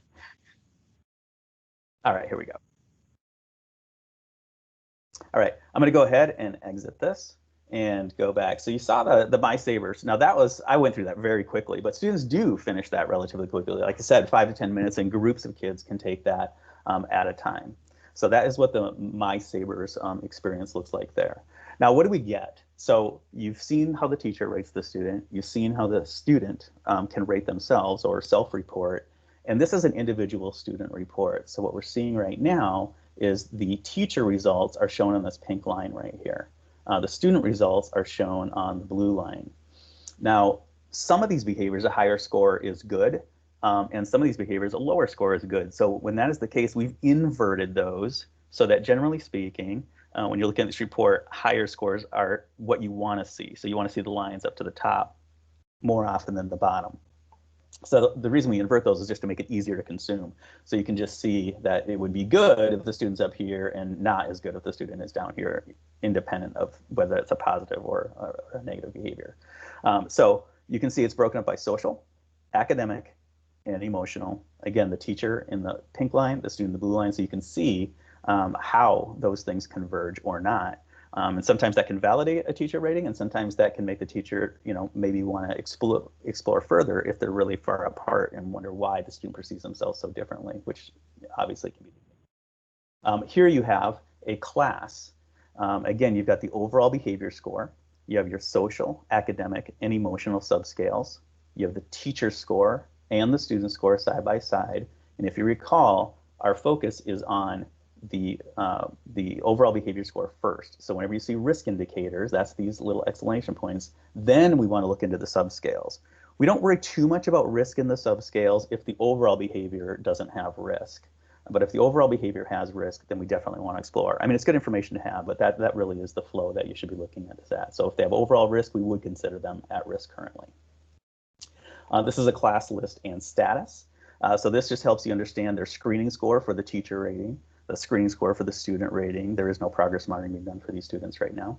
And then you can understand the percent of kids that are in this class that are currently not at risk.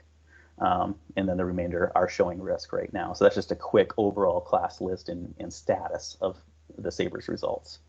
We also have something called the impact report. This helps the teacher understand their class list here, and then the student movement throughout the screening windows. So fall, winter, and spring. You can see this student right here is Hakeem, and that student actually went from risk to not at risk. So you can see, again, the flow, our students moving in and out of risk categories or not.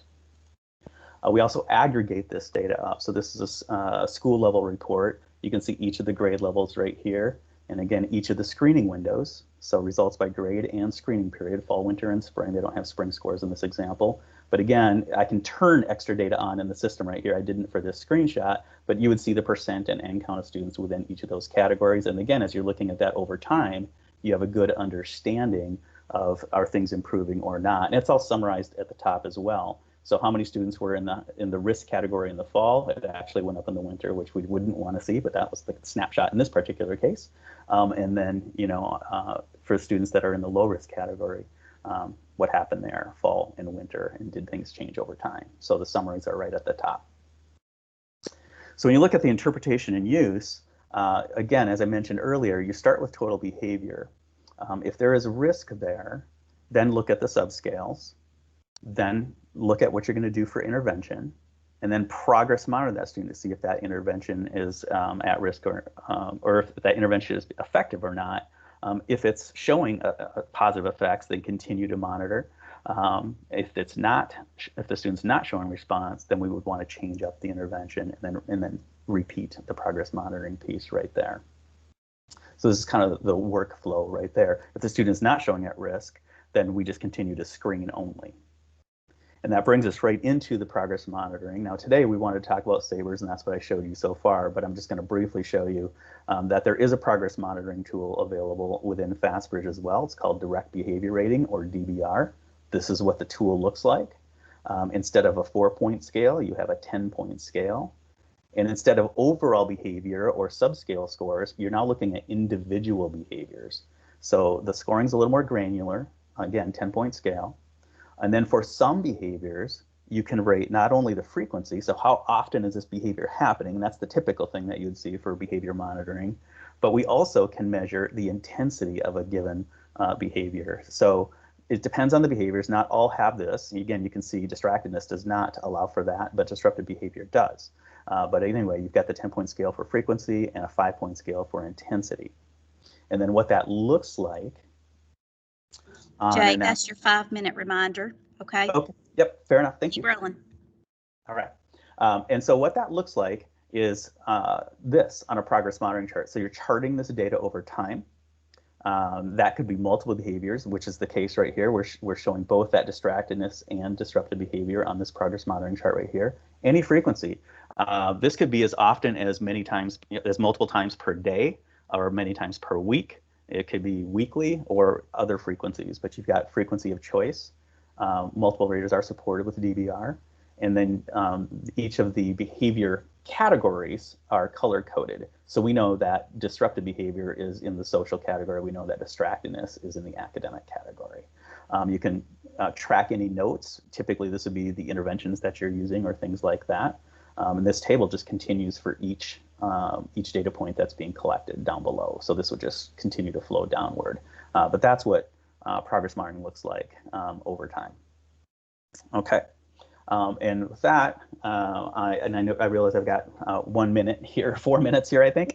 I will wrap it up and see if there are questions here. But one thing I will say, again, just a reminder for folks that use FastBridge currently. Just a reminder that the social emotional behavior piece is there and included, and if you're not using it, it may not, you can, if it's not visible, it just needs to be activated. So just wanted to remind folks on that. And again, FastBridge was designed to be an all-in-one tool where you do get your academic reading, math, and social emotional academic behavior all under one roof, one data file to manage, one style of reports to understand, and so forth. So the convenience there. Again, I will look for questions. I'm not sure if I need to open up a chat or if somebody is looking at those. But while we wait on that, I would say if you have questions, you want to learn more, this is the easiest way to contact us. Is just go straight to fastbridge.org and just go ahead and click right on the Contact Us button at the top. Alternatively, again, I'm Jay Anderson, and you can reach out directly to me, and either myself or someone on the team can reach back out, and these are my email addresses, either jay@fastbridge.org or the letter J, Anderson@illuminateed.net. Either one of those work, and I'd be happy to help anybody who has questions. And I realize we have 2 minutes here, so I will pause and see if there are any questions that I can answer. So there are 2 questions. The first one says, I am assuming that teachers will have access to their own classroom of students to document progress monitoring. That's true. And the second one says, for the DBR, are behaviors preloaded, or can you insert behaviors specific to the student? Currently, they are preloaded, but there are some additional different behaviors than it's got the Savers behaviors, but there are a couple additionals as well.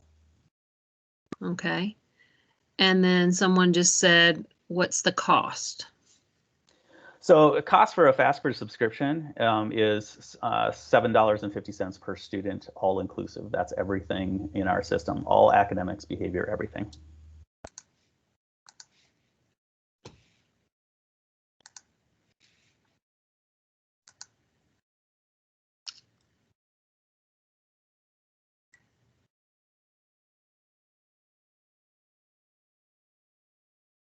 Any others?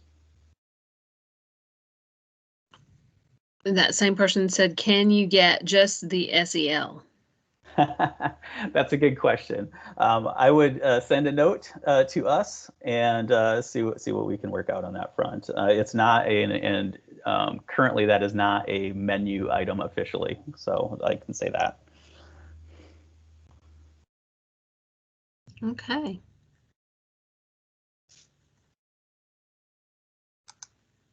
Well, thank you so much. I hope you have a great day. Thanks, everybody. I appreciate the time and enjoy your afternoon. And again, if you have any questions, just reach out. We're happy to help. Thanks so much. Thank you. Thank you, Jay. Thank you.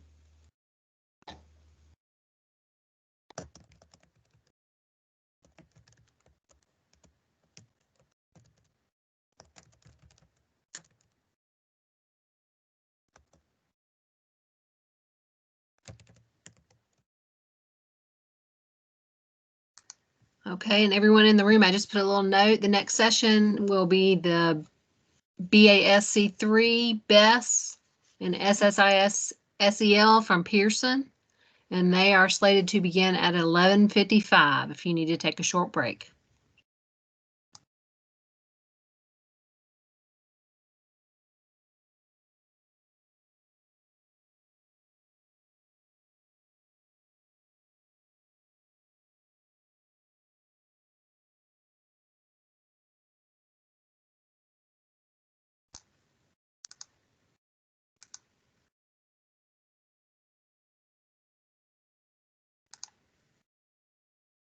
Hello, Liz. This is Wendy Burgess. How are you today? You're muted. Hey, I'm good. How are you? Good.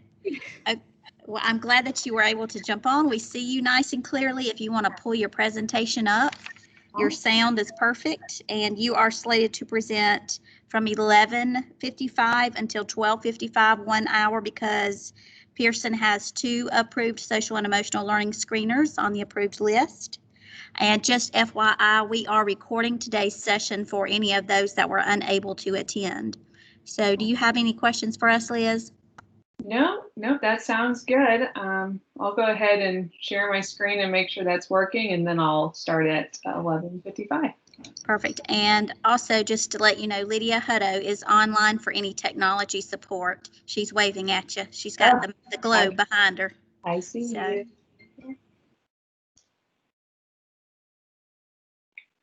And Liz, I'll give you a 5-minute marker as well. Okay, great.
Liz, I have 11:55.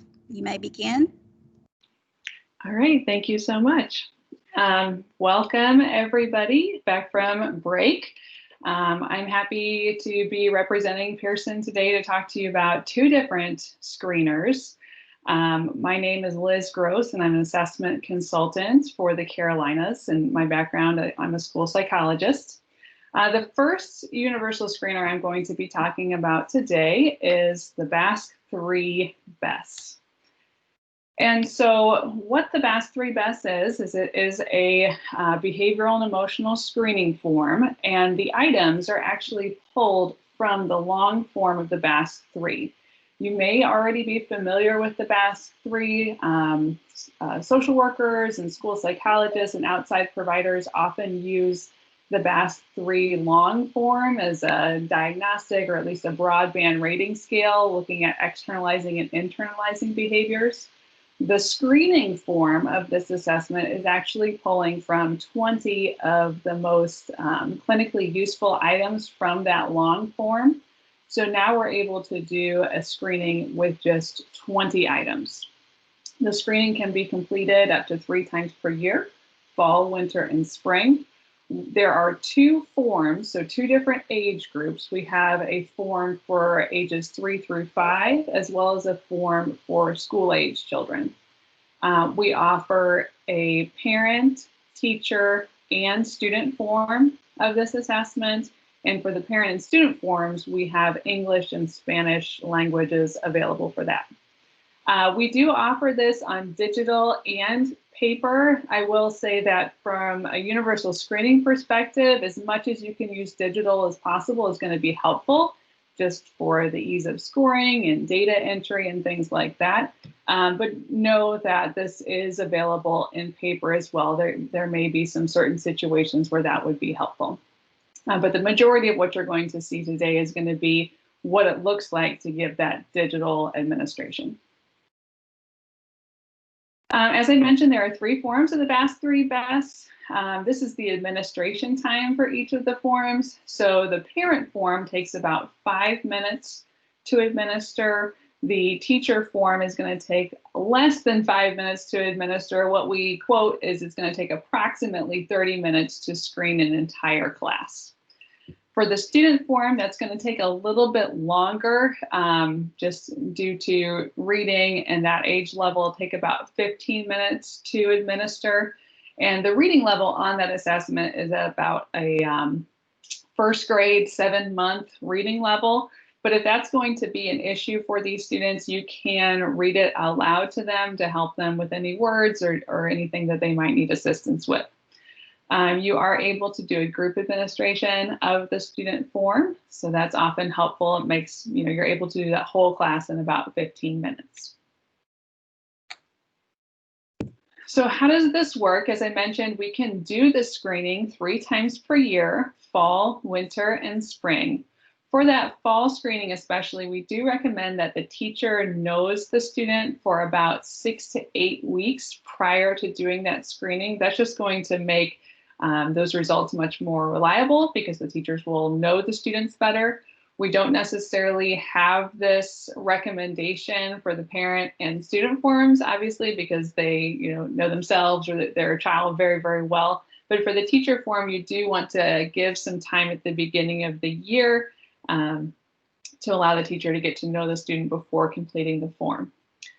And the data that you're going to get from this assessment was really meant to be used for universal screening, both to look at group data, how healthy is our PBIS or general ed social emotional curriculum, as well as identifying students that may be at risk and giving some data to help inform that small group or individualized instruction.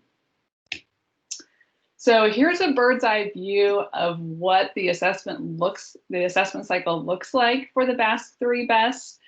During that fall, so starting in the fall, when about 6 to 8 weeks have passed, the admin on the account is going to open a screening window for the district. We recommend that you give about 2 weeks for this data to be collected. And we also recommend that the entire district use the same screening window. While that window is open, raters are going to complete that initial screener. So teachers will log into the platform to take the screener, which I'll be showing what that looks like in a second. Parents and students may get an email that has a link for them to complete the screener online. And then once your data is gathered, you're going to be able to analyze it both at the group and individual level. We'll use that data to plan instruction and intervention. And then I'll also talk about some supports that are available that are kind of within this FAST3 family to help with any follow-up support. Okay, so how do I gather data? So from the teacher point of view, the teacher is going to log in to the platform. We offer this on we offer the FAST3 Best on a couple different platforms. Review 360 is one of them. AimsWeb Plus is another one of them. But no matter which platform you are using, this form is going to look basically identical because all the platforms are related. So the teacher is going to log into their platform and they're going to see some very simple instructions that are consistent with the long form of the FAST3. Basically, they're going to rate all 20 items either never, sometimes, often, or always. These items are pretty simply written. You know, the student often worries or, you know, has difficulty understanding directions. Those are examples of some of the 20 items that are going to be listed down here. So the teacher will go, and I don't have these here just due to test security. If you do want to see those, I'll give you my email at the end. We can do some follow-up support with that. But the teacher will rate all 20 items below on this student and then click through and do the next student. Once they click through all the students in their class, and remember it should take about a half hour to do a full class of about 20 to 30 students, then they'll be able to pull the results on these students. From the parent and student view, what's going to happen is the parent and students get an email that has a link that's going to take them to a browser-based platform where they can complete the rating scale, complete those 20 items for the student in question. So as I mentioned, this is available in both English and Spanish. Once they click on that initial link, they'll be asked to enter the student number so that we can verify that they're answering about the correct student, and then they'll complete this information below, and as well as the 20 items.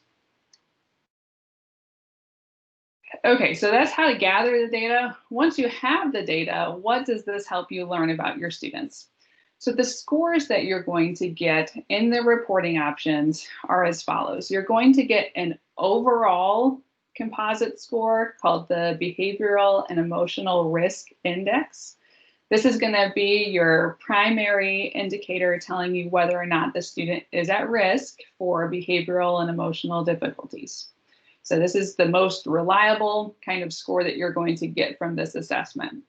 But in addition to the overall indicator that will help you sort the students into different groups, you're also going to get some domain scores that give you a little bit more information about what is the actual difficulty with the student. So there's an externalizing risk index that looks at behaviors that we can see very overtly, like aggression, hyperactivity, conduct problems. There's also an internalizing risk index that looks at some of those behaviors we don't always see as overtly. So anxiety, depression, somatization, complaining about health issues and stomach issues, things like that. And finally, you're going to also get an adaptive skill risk index. So functional communication, social skills, leadership. These are all important skills to also monitor in addition to the externalizing and internalizing behaviors. And for many students that struggle in this area, this can also give light to some of the things that they really excel with. So we might be able to build some strength-based interventions looking at some of these adaptive skills. In addition to the composite and domain scores, you're also going to get some scores that let you know if your results are valid. So we have 3 different validity indices that we use with this screener. And basically this is going to flag any time that there might be an unusual rating pattern with the respondent. So if the teacher, student, or parent seems to be answering items inconsistently, if they have an unusual pattern of responses, like they just go through and assign everything a score of 1, that would be an unusual response pattern that would let us know that this might, we need to interpret these with caution, or possibly not at all. We want to go back and look at the item level and see, is this a valid assessment? So you'll automatically get screeners where they are answering in any of these patterns. You'll get a flag that tells you that one of your validity indexes was elevated. Okay, so the BAS-3 BEST is a nationally normed assessment, and as I mentioned, it comes from that long form of the BAS-3. So these items were standardized when that whole BAS-3 assessment was standardized back in April of 2013 to November of 2014. And at that time, they collected over 9,000 forms. So that's really a very strong standardization sample. And more importantly, the quality of that sample was very, very strong. So we matched our standardization sample to the US Census data on these 4 demographics here. There was also a very intensive process for the item selection. I can't remember exactly how many items were included in the initial BAS-3, but they whittled it down to somewhere around 200 on the long form, and now this one is all the way down to 20 for the screener. But part of that item selection is to really make sure our items are culturally sensitive and to reduce any type of bias that the items possibly would have. In terms of psychometrics, because I know many of you may be interested in those results, these psychometrics, of course, the long BAS-3 has a whole litany of scores we could go over, but the ones I'm reporting here are specific to the screener. So as far as internal consistency goes, all of our reliability coefficients were either in the excellent. For excellent, again, I mentioned that overall score of behavioral and emotional index is going to be your most reliable measure. But even at the sub-index scores, the externalizing, internalizing, and adaptive behaviors, those scores were very, very strong. Student was in the fair to good range, which is typical of a self-report type of measure. But with parent and teacher, we're in that good to excellent range. So very, very strong psychometrics for this measure. In terms of test retest reliability, a different kind of reliability, again, very, very strong coefficients for both the overall score as well as the sub-index scores on all measures, parent, teacher, and student. There are a lot of different ways that we can measure validity on a measure. So when we're looking at the screener, we did looking at the research base and standardization process. That, of course, is very strong. And also our correlations with other measures that claim to measure similar things. So you may recognize some of these rating scales that look at ADHD, autism, depression, anxiety.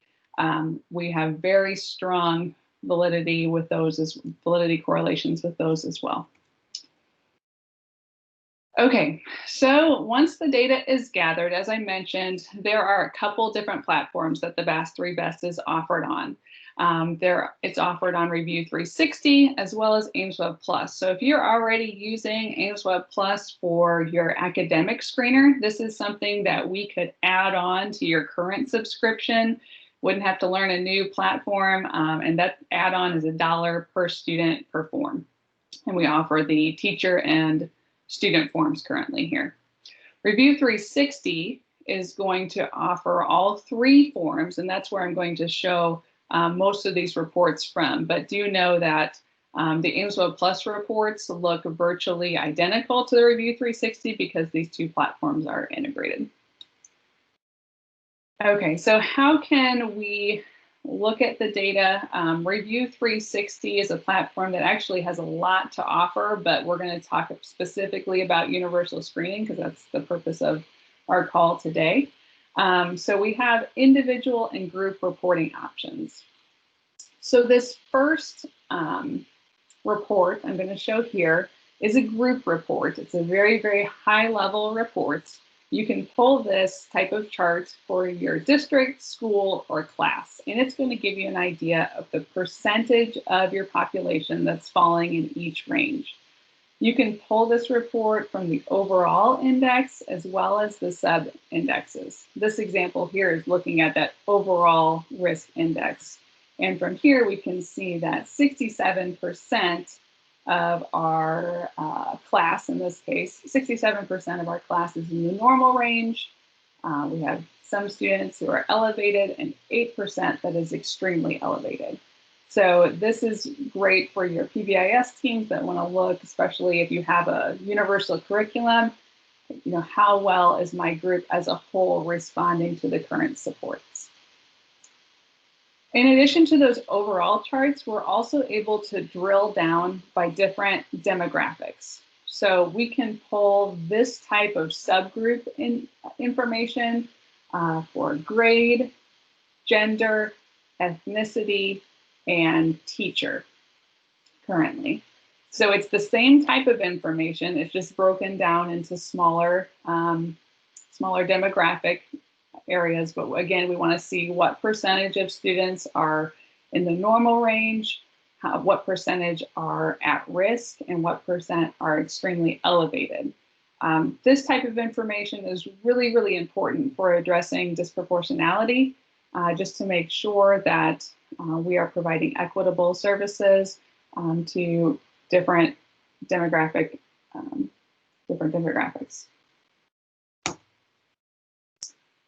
Okay, so drilling down a little bit deeper, this is again a group report that a teacher could pull, but now we're not looking at such a high level of information. We're starting to drill down to individual student data. So a teacher could pull this report after this example is fall 2018 screening. We have all of our students listed here. And in each row, you can see that overall behavior index as well as the 3 sub-indexes. Everything is color-coded so that you're able to see exactly where the difficulty might be occurring. You can sort each of these columns. So if you wanted to figure out your top externalizing students to do maybe a small group with them, or your top internalizing students to help group those together, it's very easily done from this report. That same report, as you collect data over time, or if you're using different raters, so in this case, we have 2 teacher raters. We also added in a student rating over here. If you had parent, there'd be an additional column for the parent rating. This is where you can start to look at things more holistically across raters and also at the progress of these students over time. So in this example, we have our fall, winter, and spring screenings. So we can see how each student is responding over time. Obviously, this class has a lot of red and orange, so there's a lot to address here, but it gives you just an example of the kind of data that you're going to get.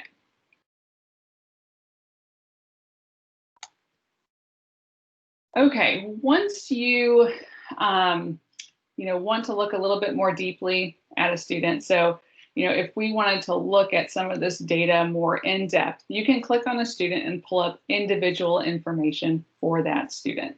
So there is this overall report where it's going to combine all the different raters for a particular student.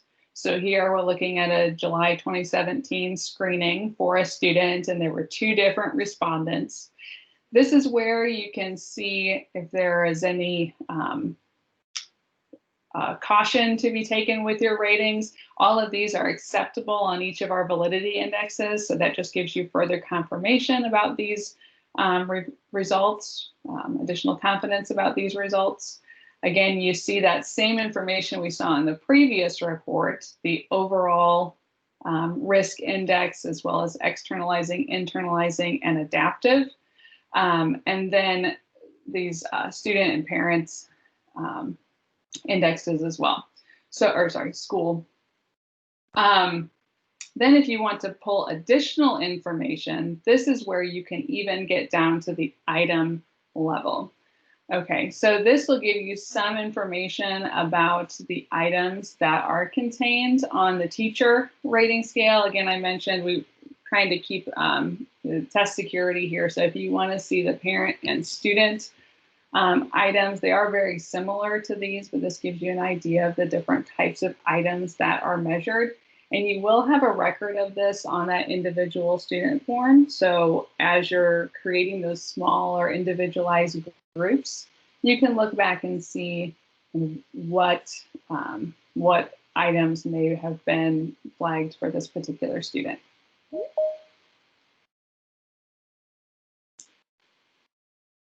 Okay, so what happens next? As I mentioned, Review 360 does have universal screening, but it also has additional components to it as well. If all you want to tackle this year is universal screening, totally understandable. But as you go on and look to build some things within your whole approach to behavior, Review 360 has a lot of additional supports to offer. So, for example, there's an incident management feature with Review 360 that will help document any classroom incidents or school incidents that may need to have, action steps documented for those particular students, such as suspensions and things like that. We have a very robust professional development section within Review 360 that has learning modules targeted at different behavioral issues you might see in the classroom. So this is professional development for staff. Example, we have a whole module on social emotional skills as well as bullying. There's one for ADHD, autism. Some organizations mandate that we document professional development in each of these areas. So some districts are using this as their required professional development. And all of these modules can be accessed on demand within the program. Finally, there's also progress monitoring tools within Review 360. So, for example, there's a check-in, check-out solution within the program where you can rate the student every day or every period on whatever behaviors they're looking for. Pretty much, I'm sure the behavior plans that you're very familiar with using in the school, you can transform those into a digital option within Review 360, and then you have everything archived. It will pull reports for you and just add to that documentation piece. Now, there is one additional or a different way of looking at the data within Aimsweb Plus.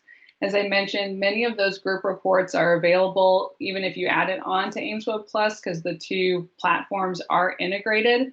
But you can also look at your data within the Aimsweb Plus platform itself on the page that many of you that use Aimsweb Plus are probably familiar with.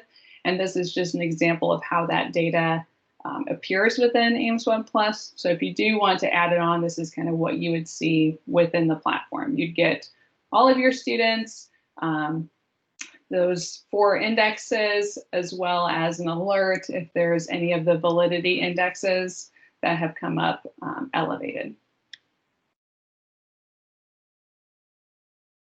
Now, I did mention that the BASC-3 Best is part of the larger BASC-3 family, and so there are some additional resources that help with that follow-up support. So if a student is at risk on the screener, there is a full diagnostic form that you may already be familiar with, but we offer that full form for teachers, parents, and self-report. So you can gather more in-depth data on students that were flagged at risk on the screener. In addition to that, we do have a progress monitoring system for BASC-3. So if they came up at risk in one of these scales, or you can even create custom progress monitoring measures within BASC-3 and monitor those over time with more frequent and shorter ratings and evaluations. And finally, in terms of intervention and instruction, there are two very thorough resources that you can use in conglomeration with the BASC-3. And even if you decide not to go with the BASC-3 BEST, I do think that these are excellent resources worth checking out, and they don't cost a whole lot either. The Behavior Intervention Guide is a guide that goes through different behavior plans and strategies that work with, if it's elevated in any certain range, these are some of the interventions that work with these types of difficulties that we see. So classroom interventions, at-home interventions, behavior plans. If you're going to do an FBA BIP, this is an excellent resource to support that. The Behavioral and Emotional Skill Building Guide is more of an instructionally based resource. So this is going to have different lessons and role plays and different activities you can do to actually teach some of the skills that the students might be missing. And again, they're categorized by domain area. And so if a student comes up at risk on the hyperactivity scale on the full BASC-3, these are some lessons that you could use to help the student, maybe some coping skills or different self-regulation skills that those students may benefit from. Okay, and finally, for the BASC-3 anyway, and then we'll move on to the other scale that I'm kind of talking about. In terms of getting started with the BASC-3, we have a lot of support within Review 360 and AIMSweb to help support that. But if you're wanting some additional, maybe customized support to help get your district on board, we do offer, we usually offer on-site and webinar. However, our on-sites are currently postponed due to the pandemic. So all of our offerings are going to be through webinar. The length of the webinar is going to depend largely on what components of Review 360 you want to use. If you're just going to be looking at the universal screener, then you may be fine with just a 2-hour webinar. However, if you're going to do a full implementation of Review 360, including the progress monitoring and incident reporting and things like that, we may be looking at something more like a half-day option. And if you have a very large staff to train, we do offer also train the trainer models, where we'll work with your core trainers and help provide them the training and the resources to go out and do their own trainings and build that infrastructure within your district. So there's a lot of different options that we can talk about and kind of customize to what you might need to get this off the ground. Training is so important for a strong implementation. So I do have a couple minutes here before we jump into SSIS SEL. And so if there are any questions in the chat or if there's something you want to ask me privately, you can of course email me elizabeth.gross@pearson.com. So are there any questions? So we do have a couple of folks who've put their hand up in the meeting functions, and I know some people connect different ways. So Charlene, did you want to come off mute and ask a question?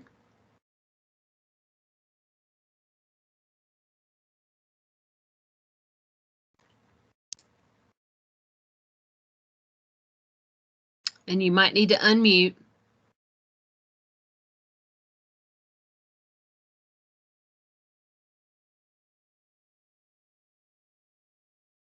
And the other person whose name I saw had raised their hand was Kimberly Suber. Okay, yeah, I see the question in the chat about cost of the BASC-3. So it does depend a little bit on what platform you're going to be using it on. AimsWeb Plus, it is $1 per student add-on to your current AimsWeb Plus subscription. Review 360 is also $1 per student, and these are $1 per student per form on both platforms. So if you wanted to screen your whole school, just the teacher, it would be $1 per student. However, if you wanted to do a teacher and student rating on all your kids, then it would be $2 per student. There is a minimum of $300 to set up that account. So you'd need to order at least 300 screeners. And with that, the screenings are not consumed, so to speak. They're not used until you actually assess the student. And if you have leftover screeners at the end of the year within Review 360, those will roll over to the next year.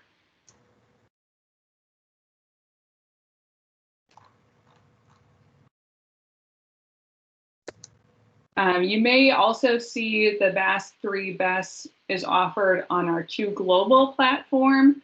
I'm not recommending that as a universal screener. Number one, Q Global, if psychologists and those that do individualized interventions may be familiar, it is more of that individualized assessment platform. And the reports within Q Global are not great for universal screening. It's hard to pull group reports and that group data. Plus, the BAS3 Best is more expensive on that platform as well. It's over the $1 per student. So you may see it there and you could check it out there, but I wouldn't recommend, if you're going to do universal screening, either do Review 360 or AimsWeb Plus.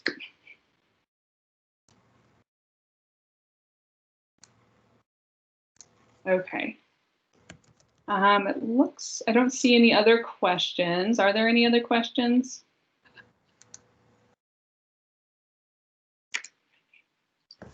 Okay, then I'm going to hop over now to the other presentation for the SSIS SEL screener. It's definitely a mouthful, but it's a great assessment. So as I mentioned, Pearson's very thrilled to be able to offer 2 screeners that have been approved.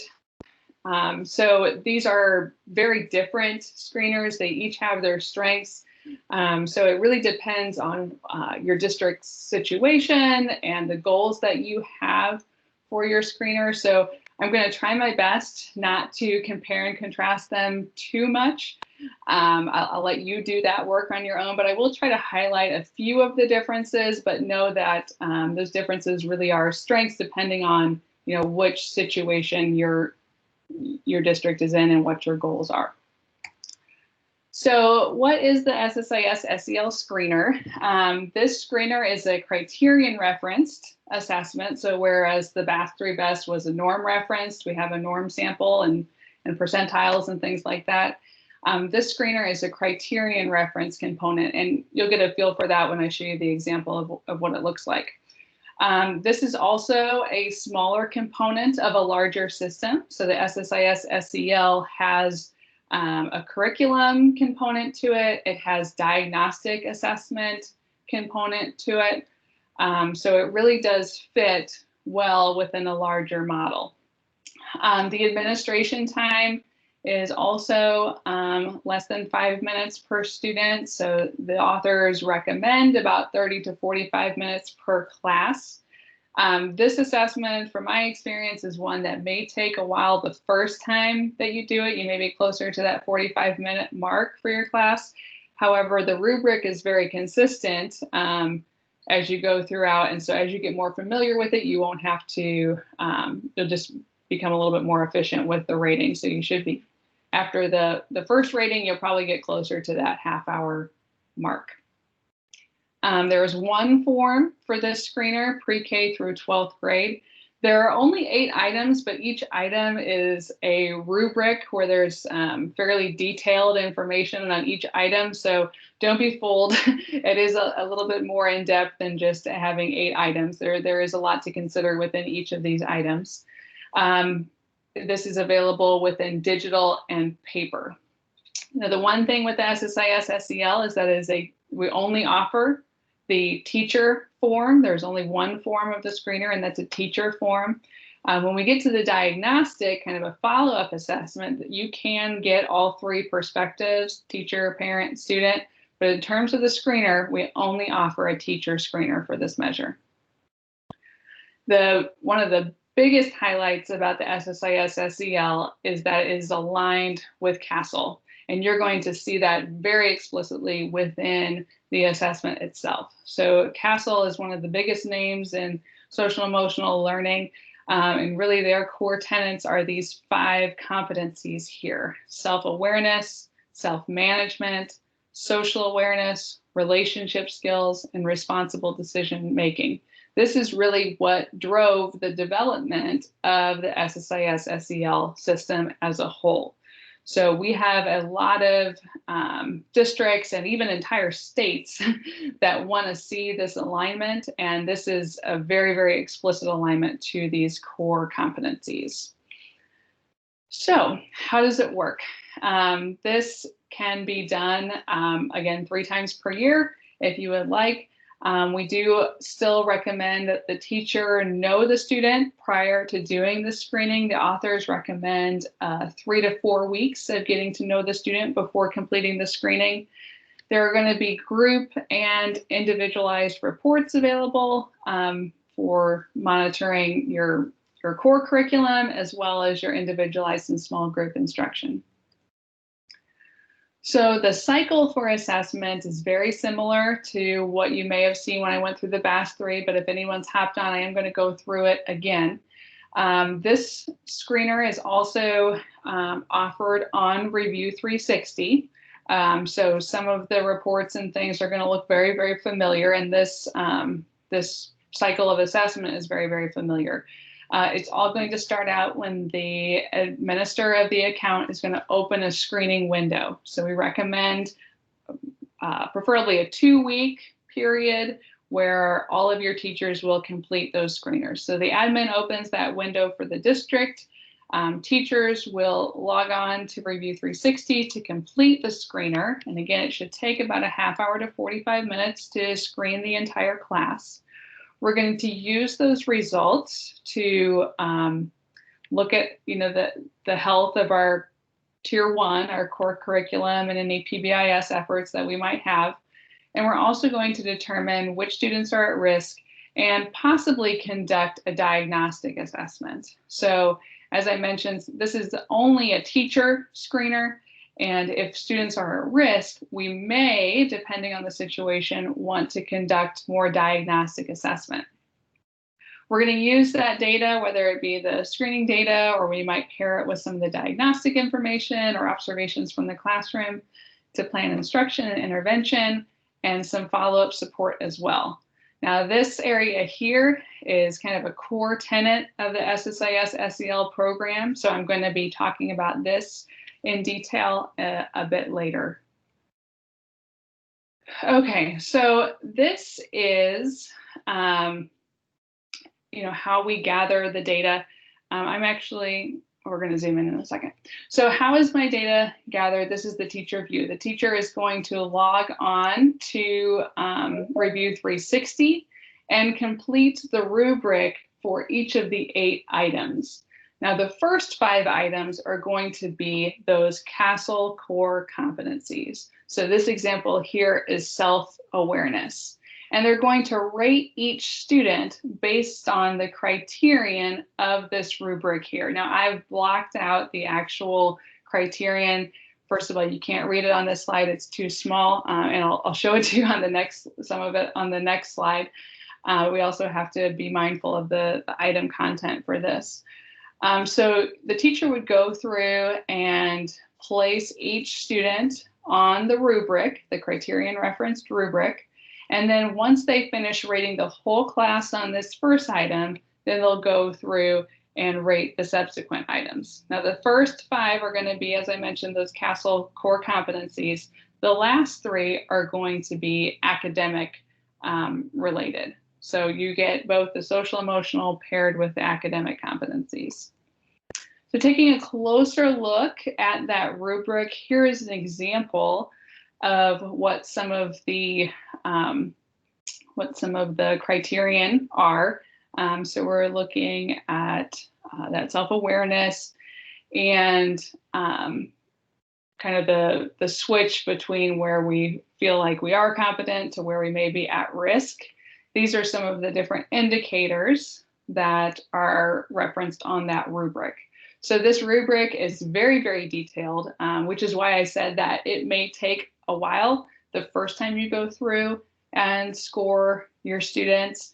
But as you get more familiar with the rubric, you're going to go a little bit faster on this assessment.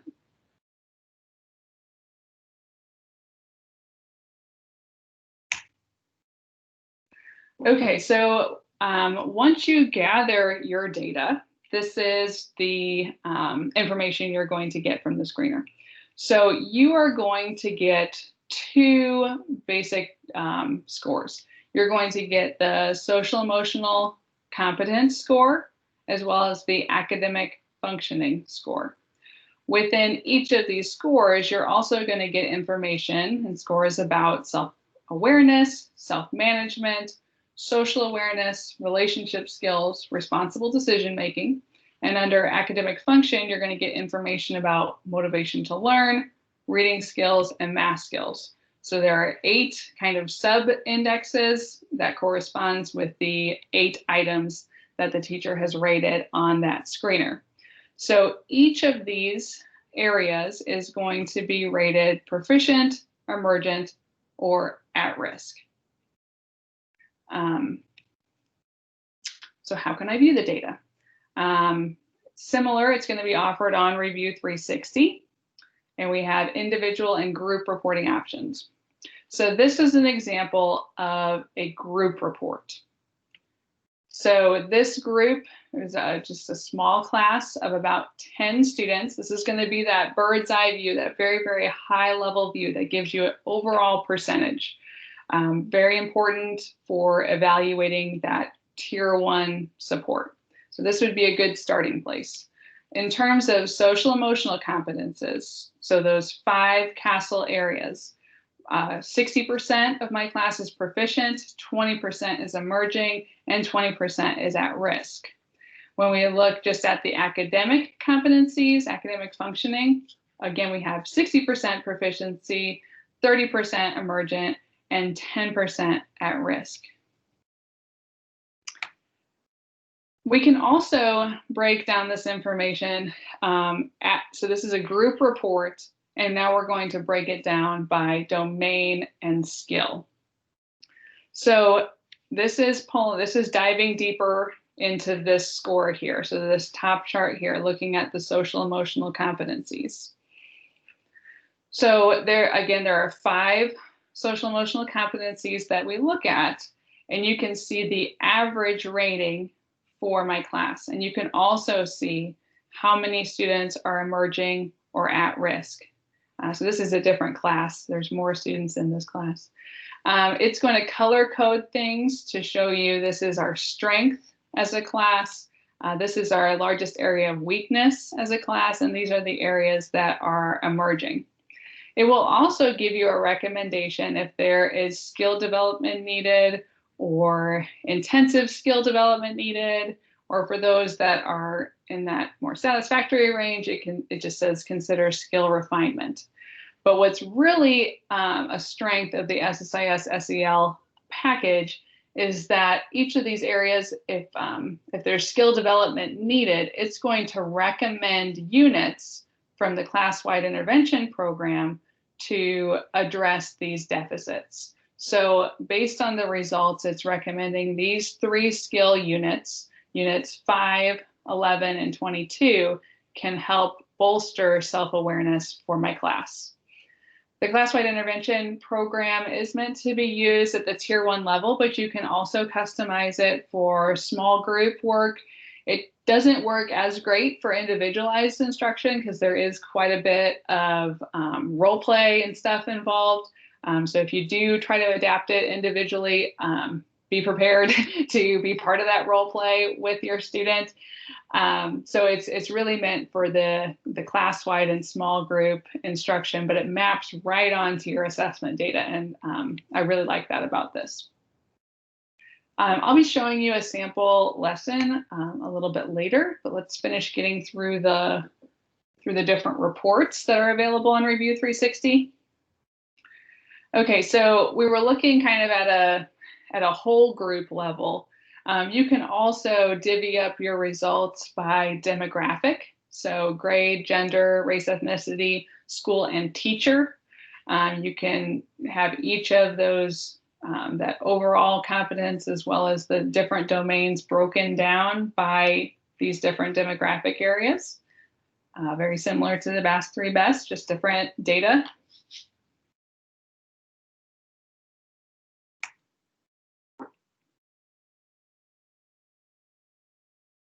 Here we're diving even more into just one of the domains, looking at grade, gender, school, teacher. So pretty much any data that you gather on SSIS SEL, you can break it down by these different demographic comparisons. Okay, as we dive even deeper, we can start to look at student data. So a teacher could pull this report for his or her entire class where each of your students are listed. And then you have that overall social emotional competence as well as the academic competence graphs here. If you, excuse me, let me go back. If you hover over any of these pie charts, it's going to show you exactly the skills that were measured, which ones are proficient and which ones are at risk or emerging. Then if you wanted to pull the data at just the individual level, so say you wanted to have a parent-teacher conference with a certain student, but didn't want to have all the rest of this data, that we have just a slightly different format of looking at the same data. So here, this is a student-specific report where it has that overall, those two competencies, your overall indexes, and then it also breaks it down by the 8 items and their rating on each of the 8 items.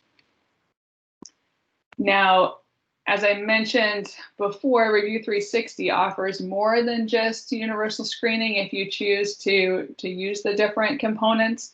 For example, if you do the incident reporting, where you're documenting different classroom or school-wide incidents and disciplinary things, you can have that data reported kind of side by side with the screening, so you can start to get a picture, a more complete picture of the student.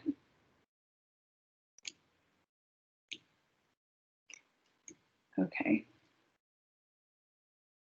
So I'm just going to touch briefly on this in case there are any that hopped on between the last presentation and this one, because this is a repeat because both of the screeners are offered on the same platform, Review 360. What we've shown so far is the universal screening reports, but Review 360 has a couple other things to offer. They offer incident management, where you can document classroom and school-wide incidents and also disciplinary consequences for that student. It helps track out-of-school suspensions and things like that. Again, to help ensure there's no disproportionality in our discipline practices. There's also a whole suite of professional development options, different modules that professionals, teachers, paraprofessionals can work through. They're categorized by different behavioral difficulties we may see with students, such as bullying or autism or attention deficit or ADHD. And finally, there's progress monitoring supports within Review 360 to help track behavior plans and check in, check out supports that you may be giving a student. This way, all of your behavioral data is within one system and you can look at really the whole child.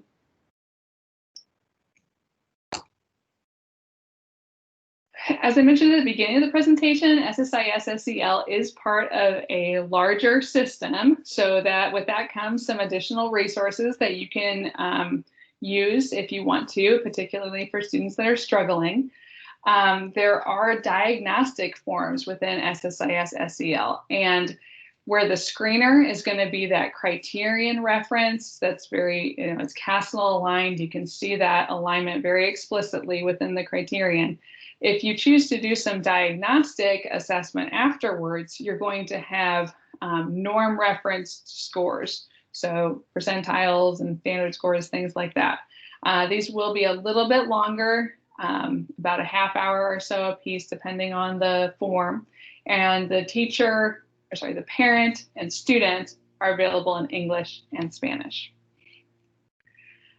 We also offer a progress monitoring form, and that's going to be a criterion referenced form. It's basically the same form as the screener. So if you do want to see that progress over time with a certain group of students that you're providing supplemental intervention for, you could do a pre and post measure or conduct this screener multiple times to track progress over time. And then that classroom intervention program that is very much aligned with the results of the screening and diagnostic assessment. This instructional program is CASEL aligned, and I'm going to be showing you some examples in just a little bit. So that class-wide intervention program has 23 lessons, and they're actually adding more lessons onto that currently.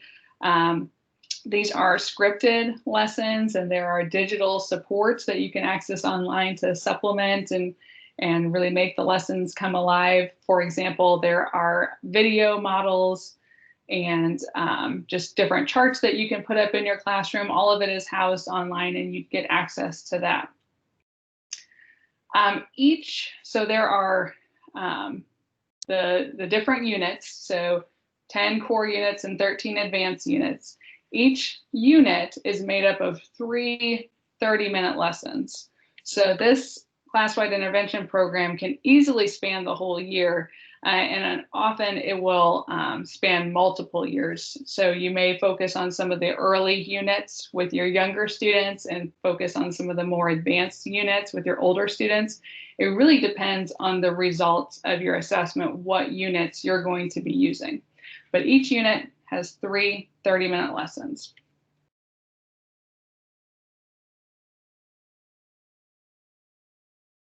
And each lesson is going to follow a very consistent instructional routine.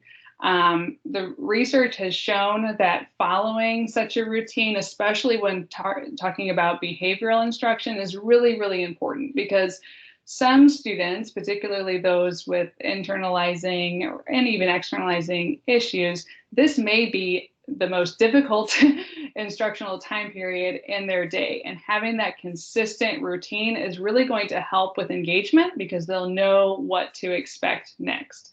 So every lesson is going to begin with a tell portion. It's going to have a show.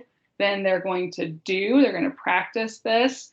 Or can monitor progress, and then they're going to brainstorm different ways that they can generalize this skill outside of the lesson. So here's a quick sample lesson. I want to be mindful of the time. So this lesson is staying calm with others. So every lesson is going to start out with a quick just preview for the person giving the lesson, the time estimates, the materials that are needed. You'll notice a lot of these materials may be digital types of materials online. So there's a PowerPoint lesson, 9 slides in lesson 1, 9 slides in lesson 2, and 7 in lesson 3. Different video clips, a cue card that you can post in your classroom, the role play. So there's a lot of different materials, and all that's very upfront at the beginning of the lesson. So they all start with that tell phase. And again, this is going to be a scripted lesson. So we're going to have this cue card that we can post in the room, and it gives you how to structure this conversation with the student. So what is happening? Who is staying calm? Who seems upset and mad? And these are the answers that you would emphasize as your class has that discussion.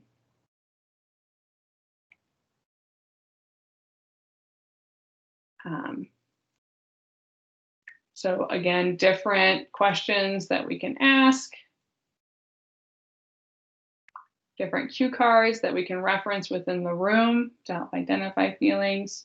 Then we'll move on to the show phase.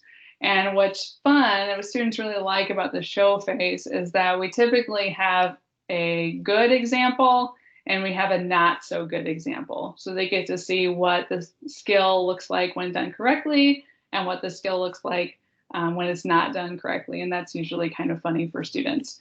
And of course, after each video, it's going to tell you what questions to ask your students to facilitate that discussion. Liz, this is Wendy. You have 5 more minutes. Thank you so much. Absolutely. All right, then we have a do and practice. So there's going to be role play times where you're going to distribute these role play cards. So each group can actually go through the role play together. You don't have to come up with the role plays, which is nice. Different questions to debrief with afterwards. Here's an example of one of the role play cards.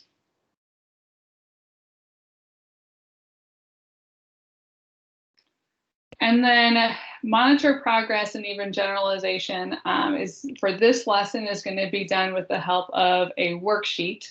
So this is something where the students can work through this on their own, think of real life situations, real ways that they would handle a situation where they need to stay calm. For generalizing, thinking about, when you would have to stay calm in the future and really reflect on different things that were brought up during the conversation that really resonated with them. So in this, they give example of the temperature control. What's our temperature when we're responding to people? Very, very visual type of curriculum. All right, so similar to the BAS3 BEST for the SSIS SEL, we also offer professional learning opportunities. So there are supports within the program. There's tons of resources online for the curriculum side of things. But if you want someone to kind of walk through those and customize that training for you, we do currently have lots of webinar options. It's most likely going to be a half-day type of webinar to really familiarize your staff with the screener as well as the curriculum, the class-wide, and how those two are interrelated. 2 to 3 hour type of webinar would be appropriate for starting this. We also do offer train the trainer models. So if you have, typically our webinars, we ask about 30 people max attend those to just facilitate the Q&A and making it manageable for and interactive for those that attend the training. If you have more than 30 teachers where it doesn't make sense to have a webinar for each of them, we do recommend the train the trainer model, where we work with a core group of 30 trainers, and then each of those could go out and do training with the rest of the teachers and paraprofessionals in your district. So I'm going to pause here in just a second. We don't have a whole lot of time if there are any questions. You can, of course, email me privately, elizabeth.gross@pearson.com, but I really do thank you all for your time today and the invitation to present at this showcase. So I wish you all the best in the rest of the year. I'm not currently, I somehow have lost the chat. Were there any questions that came through? I do not see any at this particular moment, but someone could be typing.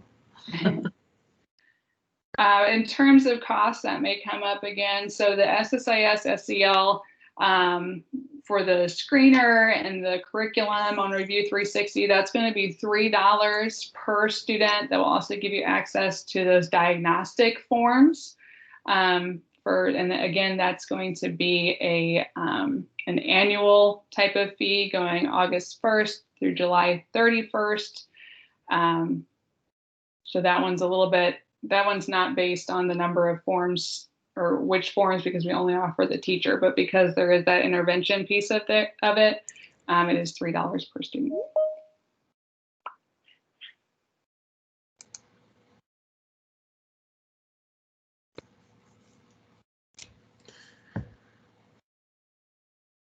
So someone just typed in, what is the base cost for Review 360?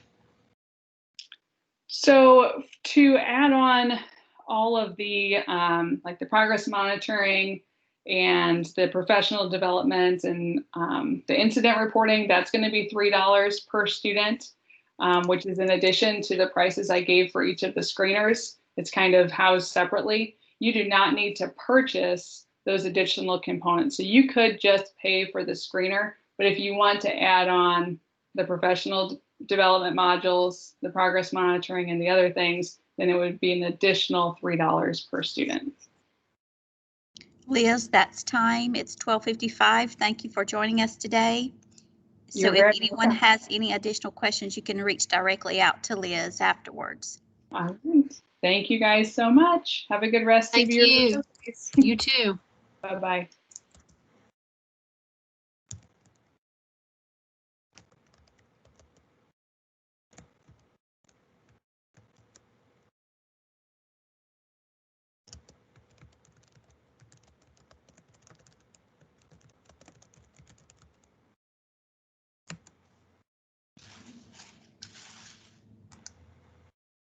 And we will be having our lunch period from 12:55 to 1:30. So we will see everyone back at 1:30.